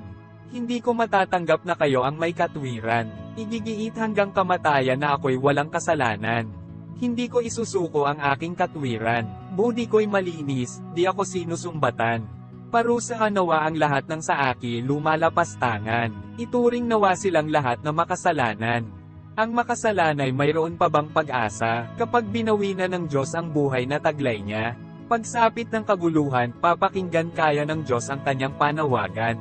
Ito kaya ay mananalig sa makapangyarihan, at sa lahat ng araw, Diyos ay tatawagan. Ang kalooban ng Diyos sa inyo'y sasabihin, at aking ihahayag ang nais niyang gawin. Ang lahat ng ito'y inyo namang nalalaman, subalit ang salita ninyo'y pawang walang kabuluhan. Ang sagot ni Zophar, sa masama ay ganito ang inihanda ng Diyos, sa mararahas ay ito ang parusang ibubuhos. Magkakaanak sila ng marami, ngunit mamamatay sa digmaan. Ang kanilang mga anak, gutom ang mararanasan. Ang matitirang buhay, sa salot mamamatay, ngunit kanilang mga byuda, hindi sila tatangisan. Kahit siya'y makaipon ng malaking kayamanan, o kaya'y magkaroon ng maraming kasuutan, isa man sa mga iyon ay di niya papakinabangan, mapupunta sa matuwid ang lahat niyang kayamanan. Sapot lamang ng gagamba ang katulad ng kanyang bahay, parang kubo lamang ng mga aliping bantay. Matutulog ang mayaman ngunit hanggang doon na lang. Pagmulat ng kanyang mata, ari-arian niya ay wala na. Mga kasawian ay parang baang darating. Tatangayin ng aipo-aipo pagsapit ng dilim. Matinding hanging silangan, sa kanya ay tatangay, tuluyan siyang mawawala at di na makikita. Patuloy siyang babayuhin ng walang pakundangan. Ang kapangyarihan nito'y sisikapin niyang matakasan. Sa bandang huli, hangin ay mag-aagale, pagkat itong masama, tuluyan ng bumagsak. Job Kapitulo 28. Papuri sa karunungan. May lugar kung saan ang pilak ay mahuhukay, at may pook kung saan ang ginto'y di nadalisay. Nahuhukay ng tao ang bakal mula sa lupa, at nilulusaw ang tanso mula sa batong nakuha. Sinasaliksik ng tao ang pinakamalalim na kadiliman, ginagalugad pati ang kailaliman, upang hamukay ng batong yaman. Humuhukay ng malalim sa ilang at kabundukan, na hindi pa naabot ng sinumang manlalakbay. Nagmimina sila roon sa gitna ng kalungkutan. Sa lupa tumutubo ang halamang kinakain, ngunit parang tinupok ng apoy ang nasa ilalim. Nasa mga bato ang mga sefira, nasa alabok naman ang gintong puro. Ang daang iyo'y di abot tanaw ng lawin, kahit mga buwiteroy hindi ito napapansin. Hindi pa ito nadadaanan ng hayop na mababangis, hindi pa nagagawi rito ang liyong mabagsik. Hinuhukay ng mga tao ang batong matitigas, pati paanan ng mga bundok ay kanilang tinitibag. Sa malalaking bato'y gumagawa sila ng lagusan, mamahaling hiyas ay kanilang natutuklasan. Pinagmumulan ng ilog ay kanilang tinutuntun, at dinadala sa liwanag anumang nakatago roon. Ngunit saan kaya matatagpuan itong karunungan? At ang pangunawa, saan kaya matututunan? Hindi alam ng tao ang daan tungo sa karunungan. Wala iyon sa lupain ng mga nabubuhay. Ang sabi ng kalaliman, wala sa akin ang kaalaman. Ganito rin ang sinasabi ng buong karagatan. Hindi ito mabibili kahit ginto ang ibayad. Hindi ito makukuha palitan man ng pilak. Ang pinakamahal na ginto at alahas, sa halaga ng karunungay hindi maitutumbas. Mahigit pa kaysa ginto ang timbang ng karunungan. Mas mahal kaysa sa alahas o sa gintong kayamanan. Mas mahalaga ang karunungan kaysa magandang coral. Higit itong mamahalin kaysa perlas o sa kristal. Kahit na ang topaz, dito'y di maipapantay, at hindi rin mahihigitan kahit ng gintong dalisay. Kung gayo'y saan nga nagmumula ang karunungan? At ang pangunawa, saan kaya matututunan? Hindi ito nakikita ng sinumang nilalang. Mga ibong lumilipad, hindi rin ito natatanaw. Kahit ang pagkawasak at ang kamatayan, ay nagsasabing ang narinig nila'y mga sabi-sabi lamang. Ngunit tanging ang Diyos lang ang siyang nakakaalam, kung saan naruroon ang tunay na karunungan. Pagkat nakikita niya ang bawat sulok ng daigdig, natatanaw niyang lahat ang nasa ilalim ng langit. Ang hangin ay kanyang binigyan ng bigat, ang karagatan ay itinakda niya ang sukat. Ipinasya niya kung saan papatak ang ulan, at pati ang kidlat binigyan niya ng daraanan. Dito niya nakita at sinubak ang karunungan, kanyang itinatag at binigyang kahalagahan. At sinabi niya sa tao, ang pagsunod at paggalang sa Panginoon ay karunungan, at ang paglayo sa kasamaan ay siyang tunay na kaalaman. Job Kapitulo 29. Sinariwa ni Job ang maliligaya niyang araw. Muling nagsalita si Job, kung maibabalik ko lang ang mga unang araw, noong ang Diyos sa akin ay palagi pang nagbabantay, nang ang liwanag niya sa akin ay gumagabay, sa paglakad ko sa dilim, siya ang aking tanglaw. Noon, ako ay sagana, maluwag ang pamumuhay, kaibigang matalik ang Diyos na buhay, at sa buong pamilya ko, siya ang patnubay. Noon ay malapit ang makapangyarihang Diyos sa akin, at ang mga anak ko'y lagi sa aking piling. Masagana ang gatas mula sa aking kawan, o libong nagbibigay ng langis, tumutubo kahit sa batuhan. Kapag pumupunta ako noon sa mga kapulungan, at nauupong kasama ng mga pinuno ng bayan, kapag ako'y natano, mga kabata ay nagbibigay daan, mga matatanda na may tumetayo at nagbibigay galang. Ihihinto ng pinuno, kanilang usapan, at mga maharlikay tatahimik na lamang. Kapag ako'y nakita at kanilang narinig, sila'y sumasang-ayon at sa aki pumapanig. Sapagkat tinulungan ko ang dukha sa kanilang pangangailangan, dinamayan ko ang mga ulilang wala nang mapuntahan. Pinupuri ako ng mga dumanas ng kasawian, natulungang mga byuda sa tuway nag-aawitan. At ang lagi kong adhikain, katarungan at katwiran ay siyang peralin. Para sa mga bulag, ako'y nagsilbing mata, at sa mga pilay, ako ang kanilang paa. Nagsilbi akong ama ng mga mahihirap, kahit di ko kilala ay aking nililingap. Ang lakas ng masasama, aking sinisira, ang kanilang mga bihag, sinikap kong mapalaya. Umaasa ako noong hahaba ang aking buhay, at sa aking tahanan payapang mamamatay. Tulad ko nooy punong kahoy na sa tubig ay sagana, at ang mga sanga, sa hamog laging basa. Pinupuri ako ng halos lahat, at di nauubos ang aking lakas. Sa mga payo ko sila'y nananabik, sa sinasabi ko sila'y nakikinig. Ang sinabi ko'y di na dapat ulitin, pagkat sa isip agad itong naitatanim. Sa mga sasabihin ko'y lagi silang naghihintay, salita ko'y parang ulan sa panahon ng tag-araw. At ang aking mga ngiti sa kanila'y pampalakas loob, sa saya ng aking mukha silang lahat ay nalulugod. Para akong hari na sa hukbo'y nag-uutos, at nagbibigay ng aliw kapag sila'y nalulungkot. Job Kapitulo 30. Idinaing ni Job ang kanyang kalagayan. Ngayon ako'y kinukutsana ng mga kabataan, na mga anak ng mga taong di ko pinayagan, na sumama sa mga asong nagbantay sa aking kawan. Mga bisig nila ay hindi ko inasahan, walang gawaing kanilang nakayanan. Sa gitna ng gutom at kasalatan, kanilang kinakain mga tuyong ugat sa ilang. Nangunguha sila ng usbong ng halaman sa dawagan, at ugat ng mga tambo ang panlaman nila sa tiyan. Ang mga taong ito'y itinakwil ng lipunan, at ang turing sa kanila'y mistulang mga tulisan. Mga kuweba't mga kanal ang kanilang tinitirhan, ang iba na may sa lungga, at ang iba'y sa batuhan. Ungol nila'y naririnig mula roon sa dawagan, sila'y nagyayakap-yakap sa gitna ng kaitan-ikan. Sila'y parang mga yagit na walang kabuluhan, pagkat mula sa lupain, sila'y ipinagtatabuyan.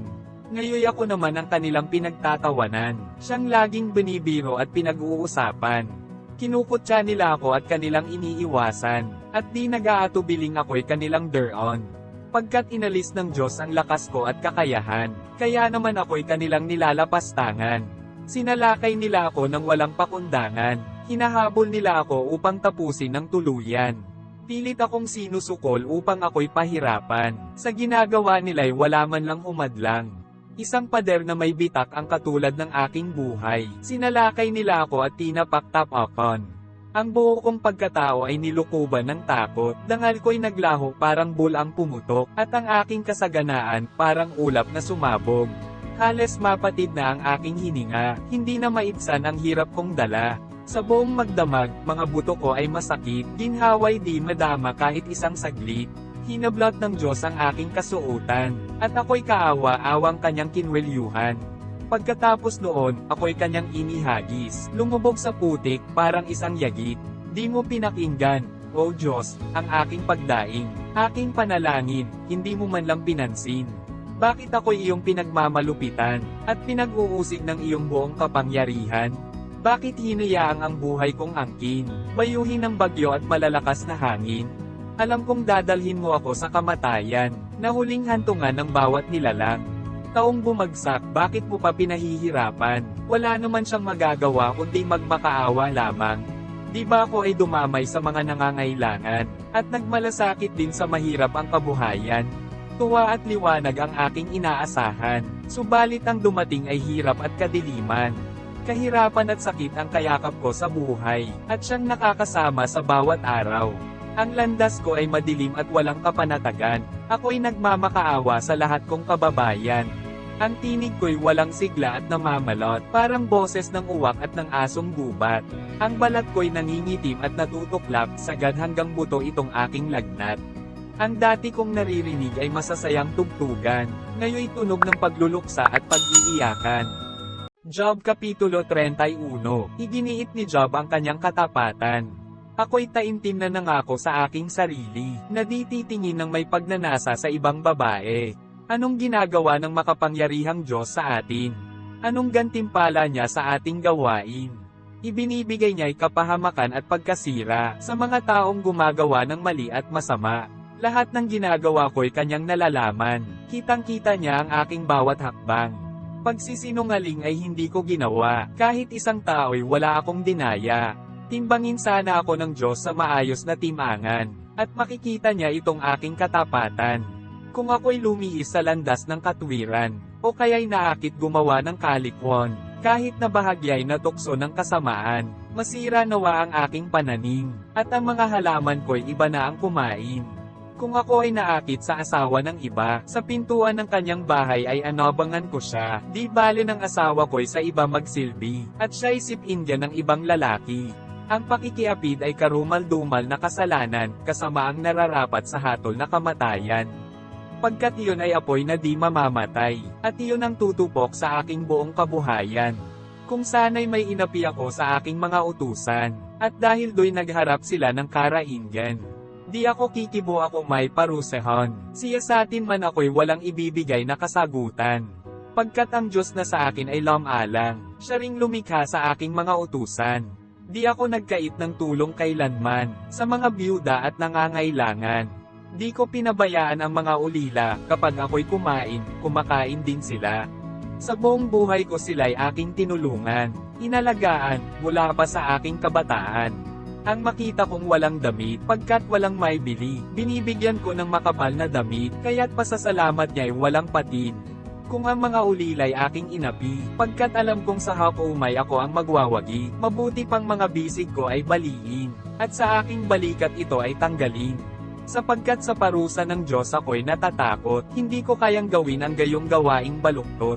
Kung ako ay umasa sa aking kayamanan, at gintong dalisay ang panyanalagan, kung dahil sa tinatangkilik, ako ay nagyabang, o nagpalalo dahil sa aking kayamanan, kung ang araw at ang buwan ay aking sinamba, kung ako'y natangay kahit nalihim lamang, o nagpugay kaya sa sarili kong kamay, ako nga'y nagkasala at dapat hatulan. Pagkat itinakwil ko ang Diyos na makapangyarihan. Pagdurusa ng kaaway, hindi ko ikinatuwa, ni sa kanilang kapahamakan ako ay nagsaya, kahit minsan di ko idinalangin na sila'y mamatay. Mapapatunayan ng aking mga kasamahan, mabuti ang pagtanggap ko sa mga dayuhan. Pinatutuloy ko sila sa aking tahanan, at di sila hinayaang matulog sa lansangan. Kung itinago ko ang aking kasalanan, at kamalian ko ay aking pinagtakpan, at kung dahil sa takot sa iba at sa kanilang pagkutsa, ako ay nanahimik at di na nagpakita. Mayroon sanang nakikinig sa mga sinasabi ko, isinusumpa kong lahat ito'y pawang totoo. Sagutin sana ako ng Diyos na makapangyarihan, kung isusulat ng kaaway ang kanyang mga paratang. Ito'y aking ikukwintas, at isusuot na parang korona. Sasabihin ko sa Diyos ang lahat ng aking ginawa, sa paglapit sa Kanya'y wala akong dapat ikahiya. Kung ang lupa kong binubungkal ay inagaw sa iba, sa pagtutol ng may-ari sa pilitan kong kinuha, o kung saanin nito ako'y nagpasasa, samantalang nagugutom ang dito'y nagsaka. Kung gayon ay bayaang damot tinik ang tumubo, sa halip na sebada o trigo ang do'y lumago, dito nagwawakas ang pagsasalita ni Job. Job Kapitulo 32. Ang pananalita ni Elihu. Hindi na nakipagtalo pa ang tatlong kausap ni Job sapagkat talagang iginigiit niyang wala siyang kasalanan. Samantala, may nakikinig noon sa kanilang pag-uusap, isang lalaki na nagngangalang Elihu. Siya ay anak ni Berekel, apo ni Bos na mula sa angkan ni Ram. Nagalit si Elihu kay Job sapagkat nagmamatuwid si Job sa kanyang sarili at sinisisi pa niya ang Diyos. Nagalit din siya sa tatlong kaibigan ni Job sapagkat hindi nila masagot ang mga sinabi nito at parang lumalabas na ang Diyos ang may kasalanan. Pinakabata si Elihu sa mga naroon kaya hinintay niyang makapagsalita muna ang lahat. Nang wala nang maisagot ang tatlo, nagalit ito at sinabi, "Bata ako at kayo'y matatanda, kaya ako'y nag-aalangang magsalita. Palagay ko'y nararapat na kayo muna ang magsalita, at mamahaji ng karunungan ang nakatatanda. Ngunit ang karunungan ay saan ba nagbubuhat? Di ba sa Diyos na makapangyarihan? Ngunit hindi dahil matanda ay may pangunawa, hindi dahil may edad na'y alam na ang tama. Kaya makinig kayo ngayon sa aking sasabihin. Itong aking opinyon, inyo namang dinggin. Matyaga akong nakinig sa inyong pananalita, at habang naghahanap kayo ng mahuhusay na kataga. Ngunit sa aking narinig, ako'y tunay na nalungkot, hindi ninyo napabulaanan ang sinabi nitong si Job.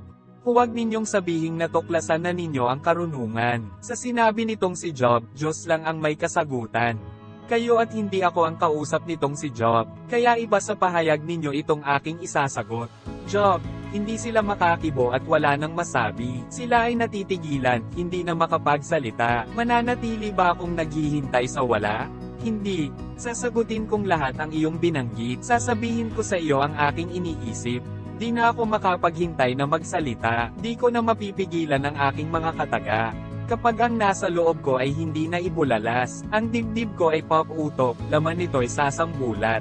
Hindi na nga maaari na ako ay maghintay pa, di na ako makatiis kaya ako'y nang usap na. Sa inyong usapan ay wala akong papanagan, ang sino man sa inyo'y hindi ko papupurihan. Ang di tapat na papuri ay hindi ko nakaugalian, kapag ginawa ko ito, ako'y paparusahan. Job Kapitulo 33. Pinagsabihan ni Elihu si Job. At ngayon, Job, makinig ka sa aking sasabihin, at mga salita ko'y bigyan mo ng pansin. Sasabihin ko na ang laman ng aking isipan. Lahat ng ailalahad ko ay pawang katapatan. Lahat ng ihahayag ay pawang katotohanan. Ang Espiritu ng Diyos ang gumawa sa akin. Buhay na taglay ko ay sa makapangyarihang Diyos nang galing. Kung kaya mo'y sagutin mo itong aking sasabihin, ang iyong mga katwiran ay ihanda mo na rin. Ikaw at ako'y iisa sa harap ng Diyos natin. Parehong sa putik tayo nang galing. Kaya sa aki wala kang dapat alalahanin. Huwag mong isiping ikay aking gagapiin. Ito ang narinig kong sinabi mo. Ako'y malinis at walang nagawang kasalanan. Ako'y walang sala at walang kasamaan. Gumagawa lamang ang Diyos ng dahilan upang ako'y parusahan. At itinuturing niya akong isang kaaway. Mga paa ko ay kanyang iginapos, at binabantayan ang aking mga kilos. Ngunit ang sagot ko na may nagkakamali ka, Job, sapagkat sa sinumang tao ay mas dakila ang Diyos. Bakit ang Diyos ay iyong pinagbibintangan, na di marunong makinig sa iyong karaingan? Magsalita man siya sa iba't ibang paraan, hindi pa rin natin ito lubos na mauunawaan. Nagsasalita siya sa panaginip at pangitain, sa kalaliman ng gabi kapag ang tao'y nahihimbing. Ipinapaunawa niya ang kanyang saloobin, nagbibigay ng babala sa kanilang pangitain. Nagsasalita ang Diyos upang sila ay pigilan, sa paggawa ng masama at sa kapalaluan. Hindi nais ng Diyos na sila'y mamatay, kaya sila'y iniligtas niya mula sa hukay. Pinadadalhan niya ang tao ng iba't ibang sakit, upang sa pamamagitan ng kirot ang tao'y may tuwid. Ang taong may sakit ay walang panlasa, masarap man ang pagkain, wala pa ring gana. Nauubos ang kanyang laman, natitiray butot balat na lamang. At parang handang-handa ng pumunta sa daigdig ng mga patay. O baka siya'y tulungan ng isa sa libong mga anghel, na nagpapaalala sa tao ng kanyang mga tungkulin. Maaaring itong anghel na puspos ng kahabagan, ay magsabi ng ganito, siya ay pawalan. Hindi siya dapat humantong sa libingan. Narito ang bayad para sa kanyang kalayaan. Siya ay gagaling, muling sisigla, tataglayin muli ang lakas noong kabataan niya. Mananalangin siya sa Diyos at siya ay papakinggan. Ang pagsamba niya ay mapupuno ng kasiyahan. Muli siyang ilalagay ng Diyos sa mabuting katayuan. Sasabihin niya sa madla, sa Diyos ako'y nagkasala. Walang matuwid na nagawa subalit pinatawad niya. Hindi niya itinulot na ako'y mamatay. Magpahanggang ngayon ako'y nabubuhay. Hindi lang minsan na ito'y ginawa ng Diyos, na iligtas ang tao sa kanyang pagkakalugmok, at ang buhay nito'y punuin ng lugod. Job, tumahimik ka at makinig ng mabuti. Pakinggan mo't unawain itong aking sinasabi. Kung mayroon ka namang nais sabihin, huwag mag-atubili, papakinggan ko rin. At kung may katwiran kay aking tatanggapin. Kung wala naman, makinig ka na lang, manahimik ka't ikay aking tuturuan. Job Kapitulo 34. Ipinagtanggol ni Elihu ang Diyos. Sinabi pa ni Elihu, makinig kayo, matatalinong tao. Itong sinasabi ko ay pakinggan ninyo. Tulad ng masarap na pagkaing inyong natikman, salita ng karunungan, naway inyong pakinggan. Atin ngang talakayin itong usapin, kung ano ang tama ay ating alamin. Ayon dito kay Job ay wala siyang sala, at katarungan ay ipinagkakait daw sa kanya. Bagamat matuwid itinuring na sinungaling siya, at tinadtad ng sugat kahit na walang sala. May nakita na ba kayong tulad nitong si Job? Kaunti man ay wala siyang paggalang sa Diyos.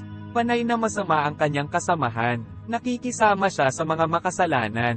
Sinabi niya na walang mabuting idudulot ang paglakad at pagsunod sa nais ng Diyos. Makinig kayo sa akin, mga taong magagaling. Ang makapangyarihang Diyos ba'y maakay sa masamang gawain? Ginagantimpalaan niya ang tao ayon sa gawa, ang iginagawad sa kanila ay iyon lamang tama. Hindi gumagawa ng masama ang Diyos na makapangyarihan. Hindi niya kailanman binabaluktot ang katarungan. May nagbigay ba sa Diyos ng kapangyarihan? At sinong naghabilin sa kanya nitong sanlibutan? Kapag binawi ng Diyos ang hininga ng tao, sila'y mamamatay at sa alabok ang kanilang tungo. Kung matalino kayo, pakinggan ninyo ito. Hindi ba ang Diyos ay makatarungan? Bakit hinahatulan siya na parang makasalanan? Sa mga hari, siya ang nagpaparusa, kung sila'y masama at walang halaga. Siya ang lumikha sa sangkatauhan, kaya walang itinatangi, mahirap man o mayaman.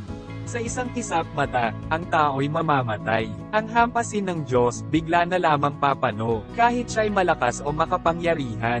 Bawat kilos ng tao'y tinitingnan niya, ang bawat hakbang nito'y dilingid sa kanya. Walang sapat na kadiliman, ang mapagtataguan ng mga makasalanan. Hindi na kailangan ng Diyos na magtakda ng panahon, upang ang tao'y lumapit sa Kanya at gawaran ng hatol. Hindi na rin kailangang siya'y mag-imbestiga, upang mga pinuno'y alisin at palitan ng iba, sapagkat alam niya ang kanilang mga gawain. Sa gitna ng dilim, sila'y Kanyang wawasakin. Pinaparusahan niya ang masasama ng nakikita ng madla, sapagkat ang Kanyang mga utos ay nilalabag nila. Dahil sa masasama, ang mahihirap ay humihibik, kaya't sa daing nila ang Diyos ay nakikinig. Kung ipas siya ng Diyos na huwag kumibo, walang maaaring sa kanya'y magreklamo. Kung kanyang talikuran ang sangnilikha, ang tao kaya ay may magagawa? Walang magagawa ang alinmang bansa, upang makaiwas sa pinunong masasama. Job, inamin mo na ba sa Diyos ang iyong kasalanan? Nangako ka na bang titigil sa kasamaan? Hiniling mo na bang sa iyo'y ipaunawa ang lahat ng iyong masasamang gawa? Nangako ka na bang titigil na nga sa gawang di tama? Sapagkat sa Diyos ikaw ay lumalaban, ibibigay kaya niya ang iyong kailangan? Ikaw ang magsabi ng iyong kapasyahan, sabihin mong lahat ang iyong nalalaman. Ang taong mayroong taglay na talino, na makarinig sa akin magsasabi ng ganito, ang salita ni Job ay bunga ng kamangmangan, at lahat ng sinasabi niya ay walang kabuluhan. Isipin ninyong mabuti ang mga sinasabi niya, ang mga sagot niya ay sagot ng taong masasama. Dinaragdagan pa niya ng paghihimagsik ang kanyang mga kasalanan. Hinahamak niya ang Diyos sa ating harapan. Job Kapitulo 35. Nagpatuloy pa si Elihu, ikaw, Job, ay wala sa katwiran. Di mo masasabing sa harap ng Diyos, ikay walang kasalanan. Sa iyong sinasabi, ang mapapala ko'y ano? Hindi kaya mabuti pang nagkasala na nga ako? Ikay aking sasagutin sa sinabi mong ito. Sasagutin kita, pati mga kaibigan mo. Tumingala ka sa langit at ay gala ang paningin, masdan mo ang mataas na ulap sa papawiring.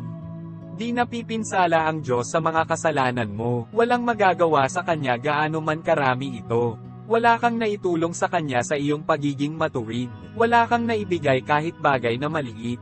Kung nagkakasala kay kapwa mo ang nagdurusa, sa paggawa ng mabuti natutulungan mo sila. Kapag ang mga tao'y inaapi, sila ay dumaraing. Sila'y nagmamakaawa upang ang tulong ay kamtin. Ngunit hindi naman sila lumalapit sa Diyos, na nagbibigay ng pag-asa kung di naranas ay lungkot. Ayaw nilang lumapit sa Diyos na nagbibigay sa atin ng karunungan, higit sa taglay ng mga hayop o ibon sa kalawakan. Humihibik sila sa Diyos ngunit hindi pinapakinggan, pagkat sila'y mga palalo at puno ng kasamaan. Huwag sabihing ang makapangyarihang Diyos ay di nakikinig, na di niya pinapansin ang kanilang sinapit. Ikaw na rin ang nagsabing ang Diyos ay hindi mo nakikita, maghintay ka na lamang sapagkat ang kalagayan mo'y alam niya. Akala mo'y hindi siya marunong magparusa, at ang kasama ay ipinagwawalang bahala niya.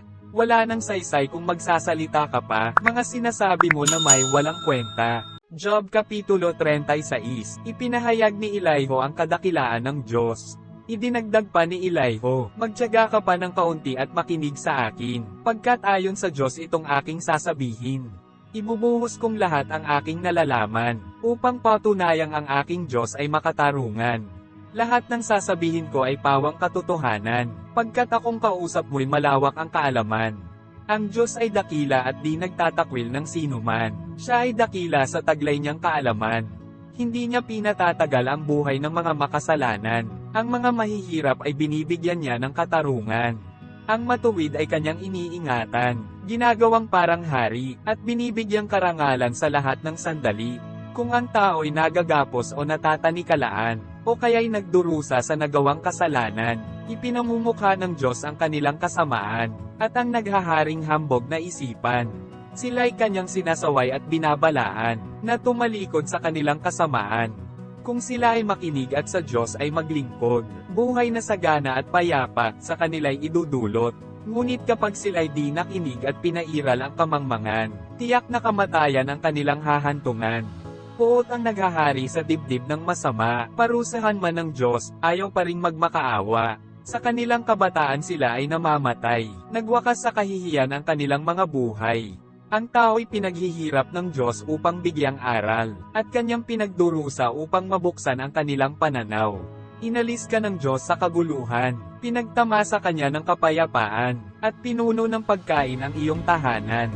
Ngunit ngayon, ikaw ay pinaparusahan bilang katumbas ng iyong kasamaan.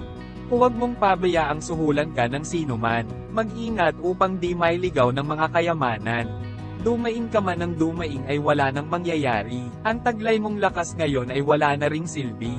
Huwag mong naising ang gabi dumating na, ang oras na ang mga bansa ay mawawala na. Huwag mong isipin ang magpakasama, ito ang dahilan kaya ikay nagdurusa. Alalahanin mong ang Diyos ay makapangyarihan, pinakadakilang guro sa lahat ng bagay. Walang makakapagsabi sa Diyos ng dapat niyang gampanan, at walang kasamaang maaaring ibintang. Lahat ay nagpupuri sa Kanya dahil sa Kanyang ginagawa, kaya ikaw man ay magpuri rin at sa Kanya ay damakila. Ang mga gawa niya, lahat ay namisdan, ngunit hindi ito lubos na maunawaan. Di masusukat ng tao ang Kanyang kadakilaan, at ang Kanyang mga taon ay hindi rin mabibilang. Ang tubig sa lupa ay itinataas ng Diyos, upang gawing ulan at sa daigdig ay ibuhos. Ang mga ulap ay ginagawa niyang ulan, at masaganang ibinubuhos sa sangkatauhan. Sa galaw ng mga ulap ay walang nakakaalam, at kung paano kumukulog sa kalangitan. Pinagliliwanag niya ang kalawakan sa pagguhit ng kidlat, ngunit nananatiling madilim ang kailaliman ng dagat. Pinapamahalaan niya ang tao sa ganitong paraan, at masaganang pagkain, tayo'y hindi pinagkaaitan. Ang kidlat ay kanyang hinahawakan, at pinababagsak sa nais niyang matamaan. Ipinapahayag ng kidlat ang kanyang kalooban, at ang kanyang galit laban sa kasamaan. Job Kapitulo 37. Kinakabahan ako kapag bumabagyo, at hindi ko malaman ang gagawin ko. Pakinggan ninyo ang tinig ng Diyos, mula sa bibig niya'y nanggagaling ang kulog. Ang kidlat ay kanyang pinaguguhit sa kalangitan, mula sa isang panig ng daigdig hanggang sa kasulok-sulukan. Tinig niya'y umuugong, parang dagandong ng kulog. Ang pagguhit ng kidlat ay hindi malagat-lagot. Sa isang salita niya'y may nangyayaring kababalaghan, kahanga-hangang bagay na di natin mauunawaan. Pinauulan niya ng yelo sa ibabaw ng daigdig, ibinubuhos niya sa lupa ang yulang walang patid. Pinahihinto niya ang tao sa kanilang gawain, upang malaman nila kung anong kaya niyang gawin. Ang maiilap na hayop ay nasa kanilang mga taguan. Ang malalakas na hanggi sa timog nagmumula, at ang malamig na simoy ay galing sa hilaga. Sa hininga ng Diyos nabubuo itong tubig, nagiging yelong matigas at napakalamig. Pinabibigat niya itong mga ulap, mula rito'y pinaguguhit ang mga kidlat. Ito'y bilang pagsunod sa utos ng ating Diyos, sumusunod kahit sa ang panig nitong sansinukob. Ang yulang ibinubuhos ng dakilang Diyos, maaaring parusa o kagandahang loob. Tumigil ka sandali, Job, at iyong isipin, ang mga gawa ng Diyos na walang kaambing. Alam mo ba kung paano niya inuutusan, na maglabasan ang kidlat sa kalangitan? Alam mo ba kung bakit ang ulap ay lumulutang? Iyan ay gawa ng makapangyarihan niyang kamay. Tunay at ganap ang kanyang kaalaman. Hindi mo nga alam, sapagkat nadarama mo lamang ang matinding init kapag ang hanging habagat ay umiihip. Tulad ng ginawa niya, ang langit ba'y iyong nilalatag, na parang metal na makinis at matigas? Ituro mo sa amin ang dapat sabihin sa Diyos, isip namin walang laman, pangunawa o'y kapos. Ang makipag-usap sa Diyos ay di ko nahahangarin. Bakit bibigyan ko siya ng pagkakataong ako ay puksain? Ngayon ang langit ay nalinis na ng hangin, at nakakasilaw ang kanyang luningneng. May malagintong kaningningan sa gawing hilaga, iyon ay kaluwalhatian ng Diyos na dakila. Ang Diyos ay tunay na makapangyarihan, kaya walang makalapit sa kanyang kinalalagyan. Siya ay tapat at makatarungan sa pakikitungo sa sangkatauhan. Di katakatakang siya'y iginagalang ng lahat, at di niya pinapansin ang mga nagkukunwaring mauutak. Job Kapitulo 38. Ang sagot ng Diyos kay Job. Pagkatapos nito, sumagot ang Diyos kay Job sa pamamagitan ng malakas na bagyo, sino kang mag-aalinlangan sa aking kaalaman? Lalo lamang lumilitaw ang iyong kamangmangan. Tumayo ka riyan at magpakalalaki. Tanong ko'y sagutin, ikaw ay magsabi. Nasaan ka nang likhain ko ang mundo? Kung talagang may alam ka, lahat ay sabihin mo. Sino ang nagpasya tungkol sa lawak nito? Sino ang sumukat, alam mo ba ito? Sino ang may hawak ng mga haligi ng mundo? Sino ang naglagay ng mga panulokang bato? Noong umagang iyon, ang mga bituin nag-awitan, at mga nilalang sa langit sa tuway nagsigawan. Sino ang hamarang sa agos ng dagat, nang mula sa kalaliman ito'y sumambulat? Tinaakpan ko ang dagat ng ulap na makapal, at binalutan ito ng kadiliman. Ang dagat ay nilagyan ko ng hangganan, upang ito'y manatili sa likod ng mga harang. Sinabi kong sila'y hanggang doon na lang, at huwag lalampas ang alon na naglalakihan. Job, nakalikha ka ba kahit isang bukang liwayway? Ang daigdig ba ay naigawa mo ng tanglaw, upang ang masasamay mabulabog sa taguan? Malinaw na gaya ng tatak sa putik, nang makulayan ay tumingkad gaya ng damit. Masasamang tao'y nasisilaw sa liwanag ng araw, sa paggawa ng karahasan sila'y napipigilan. Nakapunta ka na ba sa mga bukal ng karagatan?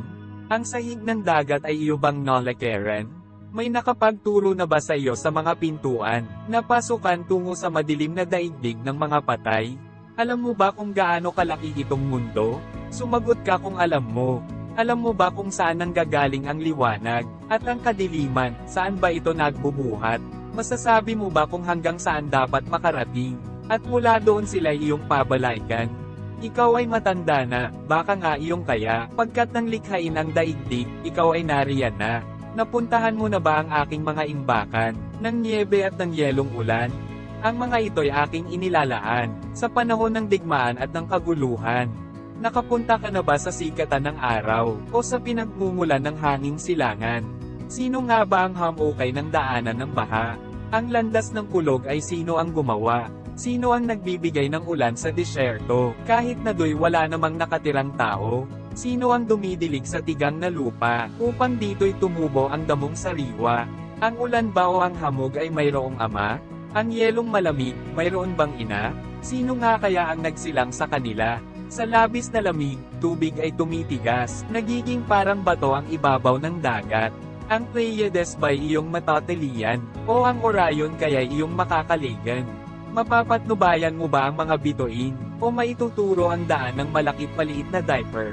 Alam mo ba ang mga batas sa langit, ito ba'y may aangkop mo sa daigdig? Ang mga ulap ba'y iyong mauutusan, upang sa lupa ay magbuhos ng malakas na ulan? Mauutusan mo ba ang kidlat na ito'y kumislap? Sumunod naman kaya sa iyong mga atas? Sino ang nagsasabi sa ibong Ibas kung kailan tataas ang ilog Nilo? At sino ang nagpapabatid sa tandang upang ibadi ang pagdating ng bukang liwayway? Sinong makakabilang sa ulap na makapal, o makakapagtaob nito upang bumuhos ang ulan? Ang ulan na sa alabok ay babasa, kapag iyon ay natuyo, magiging matigas na lupa. May hahanap mo ba ng pagkain ang mga leon, upang mapawi ang kanilang gutom? Habang sila'y naroon sa kanilang taguan, at worry bang pagkaili kanilang hinihintay? Sino ang nagbibigay ng pagkain sa mga ibon? Sino ang bumubusog sa kanilang inakay na nagugutom? Job Kapitulo 39. Ang panganganak ng mga kambing, alam mo ba kung kailan, o ang panahon na ang USA ay magsisilang? Bilang mo ba ang araw ng anak niya habang nasa tiyan? Alam mo ba kung kailan ito iluluwal? Namasdan mo ba habang sila ay gumagapang, sa pagbubukas ng sinapupunan upang ang anak ay isilang? Ang kanilang mga anak doon lumalaki sa parang, at kapag malaki na ay tuluyang lumilisan. Sino ba ang nagbibigay laya sa mga asno? Sa asnong maiilap, ang nagpalaya ay sino? Tirahang ibinigay ko ay ang kaparangan, at doon sa maalat na kapatagan. Sila'y lumalayo sa lungsod na maingay, walang makapagpaamo at hindi mautuson. Ang pastulan nila'y ang kaburulan, hinahanap nila'y sariwang damuhan. Ang mailap na toro iyo kayang mapagtrabaho? May tali mo kaya siya isang gabi sa iyong kwadra? Matatalian mo kaya siya ng lubad upang sa pag-aararo ay magamit, at sa paghila ng suyod sa iyong mga bukid? Iyo bang maaasahan ang lakas na taglay niya? Mabibigat mong gawain maipagkakatiwala ba sa kanya? Umaasa ka ba na siya ay magbabalik, upang sa animo ay siya ang gumik? Ang pakpak ng ostrich buong gandang kumakampay, nagbabadya kaya iyon kahit bahagyang pagmamahal? Ang kanyang mga itlog sa lupa ay iniiwan, ito'y hinahayaang sa lupa ay mainaitan. Di niya iniisip na baka ito'y matapakan, o baka madurach ng mailap na nilalang. Sa mga inakay niya siya ay malupit, hindi niya alintan ang hirap niya ay di mas ulit, sapagkat pangunawa ay di ko siya binigyan, di ko hinatiyan ng kahit kaunting katalinuhan. Ngunit napakabilis kapag siya'y tumatakbo, pinagtatawanan lang niya kahit ang kabayo. Ikaw ba ang nagbigay ng lakas sa kabayo? Ikaw ba ang naglagay ng magandang buhok nito? Ikaw ba ang nagpapalukso dito na parang balang, at kapag hamalingging ay kinatatakutan? Nagpapakitang gila sa pagkamot niya sa lupa, at napakabilis tumakbo upang makidigma. Siya ay nagtatawa sa gitna ng panganib, sa tibak na nakaumang, hindi siya nanginginig. Ang mga sandata ng sa kanya'y nakasakay, sa sikat ng araw kumakalampag at kumikinang. Sa bilis ng kanyang takbo, lupa'y parang nilululon. Hindi siya mapakali kapag trumpeta ay umugong. Sa tunog ng trumpeta ay hilanghing ang sagot niya. Ang ingay ng digmaan, dinig nito kahit malayo pa, maging ang utos ng kapitan sa mga kasama. Ikaw ba ang nagturo sa lawin upang ito'y makalipad? Kapag ikinakampay ang pakpak tungo sa timog ang tahak, naghihintay ba ng iyong utos ang agila, upang sa mataas na bundok gumawa ng pugad niya? Matataas na bato ang kanyang tirahan. Mga pagitan ng bato ang pinagkukutaan. Ang kanyang biktima ay doon niya pinagmamasdan. Kahit malayo pa ay kanya nang natatanaw. Sa kanyang mga inakay, dugo ang ibinubuhay, at tiyak na naroon siya kung saan mayroong bangkay. Job Kapitulo 40. Sinabi ni Yahweh kay Job, ang mapaghanap ba ng mali ay mangangatwiran, at sa makapangyarihan ay makikipaglaban? Sino mang sa Diyos ay nakikipagtalo, ay dapat sumagot sa tanong na ito. Tumugon naman si Job, narito, ako'y hamak at walang kabuluhan. Wala akong maisasagot, bibig ay tatakpan. Sa panig ko'y nasabi na ang lahat ng sasabihin. Ako'y di nakikibo, nasabi di na uulitin. Ang kapahayagan ng kapangyarihan ng Diyos. Buhat sa bagyo, sinagot ni Yahweh si Job. Tumayo ka ngayon at magpakalalaki. Tanong ko'y sagutin, ikaw ay magsabi. Ako pa ba ang nais mong palabasang masama, upang iyong palitawin na ikaw ang siyang tama? Ang iyong lakas ba ay katulad ng sa Diyos? Tinig mo ba'y dumadagundong, katulad ng kulog? Kung gayon, balutin mo ang sarili ng dangal at kadakilaan. Magbihis ka muna ng luwalhatit kaningningan. Ibuhos mo nga ang tindi ng iyong puot, at ang mga palaloy iyong ilugmok. Subukin mong pahiyain ang mga palalo, at ang masasamay tapakan sa kanilang pwesto.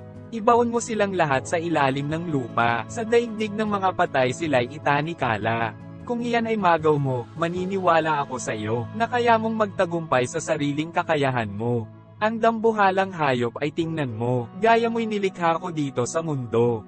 Ito'y parang baka kung kumain ng damo. Ang lakas niya'y naiipon sa kanyang katawan, ang kapangyarihan, sa himaymay ng kanyang laman. Ang tigas ng buntot niya ay cedar ang katulad, ang kanyang mga hitay siksik at matatag. Parang tanso ang kanyang mga buto, sintigas ng bakal ang kanyang mga braso. Siya ay pangunahin sa mga nilikha, ngunit magagapi nang sa kanya'y lumikha. Siya'y nanginginain doon sa mga bundok, doon sa tirahan ng kapwa niya hayop. Siya'y doon lumalagi sa ilalim ng tinikan, nakatago sa gitna ng mga talahib sa putikan. Sanga ng mga puno ang sa kanya'y tumatakip, sa kanya'y nakapaligid sa tabi nitong batis. Hindi siya natatakot lumakas man ang agos, ang Jordan man ay lumalim, mahinahon pa rin kung kumilos. Siya kaya ay mahuli sa pamamagitan ng bingwit, makuha kaya siya sa ilong sa pamamagitan ng kawit? Job Kapitulo 41. Mahuhuli mo ba ang Leviathan sa pamamagitan ng pamingwit? May tatali mo ba ang dila nito sa pamamagitan ng lubad? Matatalian mo kaya ng lubad ang ilong nito? Tatagusan kaya ng kawit ang mga panga nito? Siya kaya ay lumapit at lumuhad sa harap mo, magsalita ng malumanay at magmakaawa sa iyo? Siya kaya'y makiusap at ikaw ay pangakon, na sa habang buhay ikaw ay paglingkuran? Siya kaya'y parang ibong tatalian at lalaruin, upang mga babaeng lingkod mo ay aliwin. Tawaran kaya siya ng mga mamimili, paghatian kaya siya upang maipagbili? Tablan kaya ang makapal niyang balat, sa ulo kaya niya'y tumagos ang matulis na sibat? Hawakan mo siya kahit na minsan lang, hindi mo na uulitin dahil sa inyong paglalaban. Ang sino mang sa kanya'y makakakita, sa lupa'y mabubuwal, nawawalan ng pag-asa. Kapag siya'y ginambala, ubod siya ng bagsik. Sa kanyang harapay walang nangangahas lumapit. Sinong lulusab sa kanya at hindi mamamatay? Walang makakagawa nito sa buong sanlibutan. Ang kanyang mga binti ay malaki at matatag, at walang kapares ang taglay nitong lakas. Sino ang makakapag-alis sa panlabas niyang kasuotan? May sandata na bang nakatusok sa balat niyang makapal? Sa bibig niya'y sino kaya ang maaaring magbuka? Nakakatakot na mga ngipin nakahanay sa bunganga niya. Maraming kalasag, nakahanay sa kanyang likod, sintigas ng bato at nakalagay ng maayos. May sensi ng pagkaayos, ito'y dikit-dikit, walang pagitan, ni hangin ay di makasingit. Kung siya ay bumahim, ang ilong ay nag-aapoy, mata niya'y mapula parang araw sa dapit hapon. Mula sa bibig niya'y may apoy na lumalabas, mga baga ng apoy ang do'y sumisiklab. Sa ilong niya'y nanggagaling ang makapal na usok, parang usok na nagmumula sa pumukulong palayok at damong sinusunog. Hininga niya'y nagbabaga, sa init ay nag-aalab, naglalagablab na apoy sa bibig niya'y nagbubuhat. Ang kanyang leeg na may puno ng kalakasan, sino mang makakita sa kanya'y kinikilabutan. Walang mahinang bahagi sa kanyang balat, tulad ng bakal, matigas at makunat. Ang tigas ng kanyang puso, bato ang katulad, gaya ng batong hilingan sa tibay at tatag. Kapag siya ay tumayong masisindek rin ang pinakamalakas. Wala silang magaw, at sa takot ay tumatakas. Pagkat siya'y di tatablan kahit na ng teba, maging ng palaso, ng punyal o ng sibat. Sa kanya ang bakal ay parang dayaming marupok. Ang katulad nitong tanso ay kahoy na nabubulok. Sa palaso'y hindi siya maaaring mapatakbo. Sa kanya'y parang dayami ang tirador at ang bato. Kahoy na panghampas sa kanya'y para lamang patpat. Tumatawa lamang siya kapag siya'y sinesibat. Kaliskis ng kanyang tiyan ay napakatalas. At sa putik na daanan, nag-iiwan ng mga bakas. Kaya niyang pakuluin ang malalim na tubig. Hinahalo niya ang dagat na parang palayok ng langis. Ang kanyang madaan ay kumikislap sa liwanag. Ang akala mo sa tubig, puting buhok ang katulad. Dito sa daigdig ay wala siyang katulad, pagkat siya'y walang takot, hindi nasisindek. Sa lahat ng mga hayop ay mababa ang tingin niya, at sa kanilang lahat ang naghahari ay siya. Job Kapitulo 42. Kinilala ni Job ang kanyang pagkakamali. Ito naman ang sagot ni Job kay Yahweh. Alam kong ang lahat ng bagay ay kaya ninyong gawin, at walang makakapigil sa lahat ng inyong balakin. Itinatanong ninyo, sino akong nang ahas na kayo'y pag-alinlanganan? Gayong ako na may walang nalalaman. Nagsalita ako ng mga bagay na di ko nauunawaan, ng mga hiwagang di abot ng aking isipan. Sinabi ninyong papakinggan ko ang iyong sasabihin, at ang iyong mga tanong ay aking sasagutin. Nooy nakilala ko kayo dahil sa sinabi ng iba, subalit ngayon nakita ko kayo ng sarili kong mga mata. Kaya ako ngayon ay nagsisisi. Ikinahihiya lahat ng sinabi, sa alabok at abok, ako ay nakaupo. Pagkasabi nito kay Job, si Eliphaz na Temaniyo naman ang hinarap ni Yahweh. Sinabi niya, matindi ang galit ko sa iyo at sa dalawa mong kaibigan sapagkat hindi ninyo sinabi ang katotohanan tungkol sa akin tulad ng ginawa ni Job. Kaya ngayon, kumuha kayo ng 7 toro at 7 tupa. Dalhin ninyo ito kay Job at sunugin bilang handog. Ipapanalangin kayo ni Job. Siya lamang ang papakinggan ko para hindi na kayo pagbayarin sa inyong kahangalan, dahil sa hindi ninyo paglalahad ng buong katotohanan tulad ng ginagawa niya. Ganoon nga ang ginawa ni na Eliphaz na Temaniyo, Bildad na Suita, at Zophar na Naamita. At ang panalangin ni Job ay dininig ni Yahweh.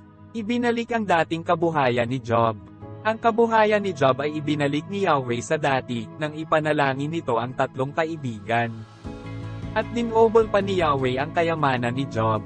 Lahat ng kapatid nito, mga kamag-anak at kakilala ay dumalaw sa kanya at nagsalo-salo sila.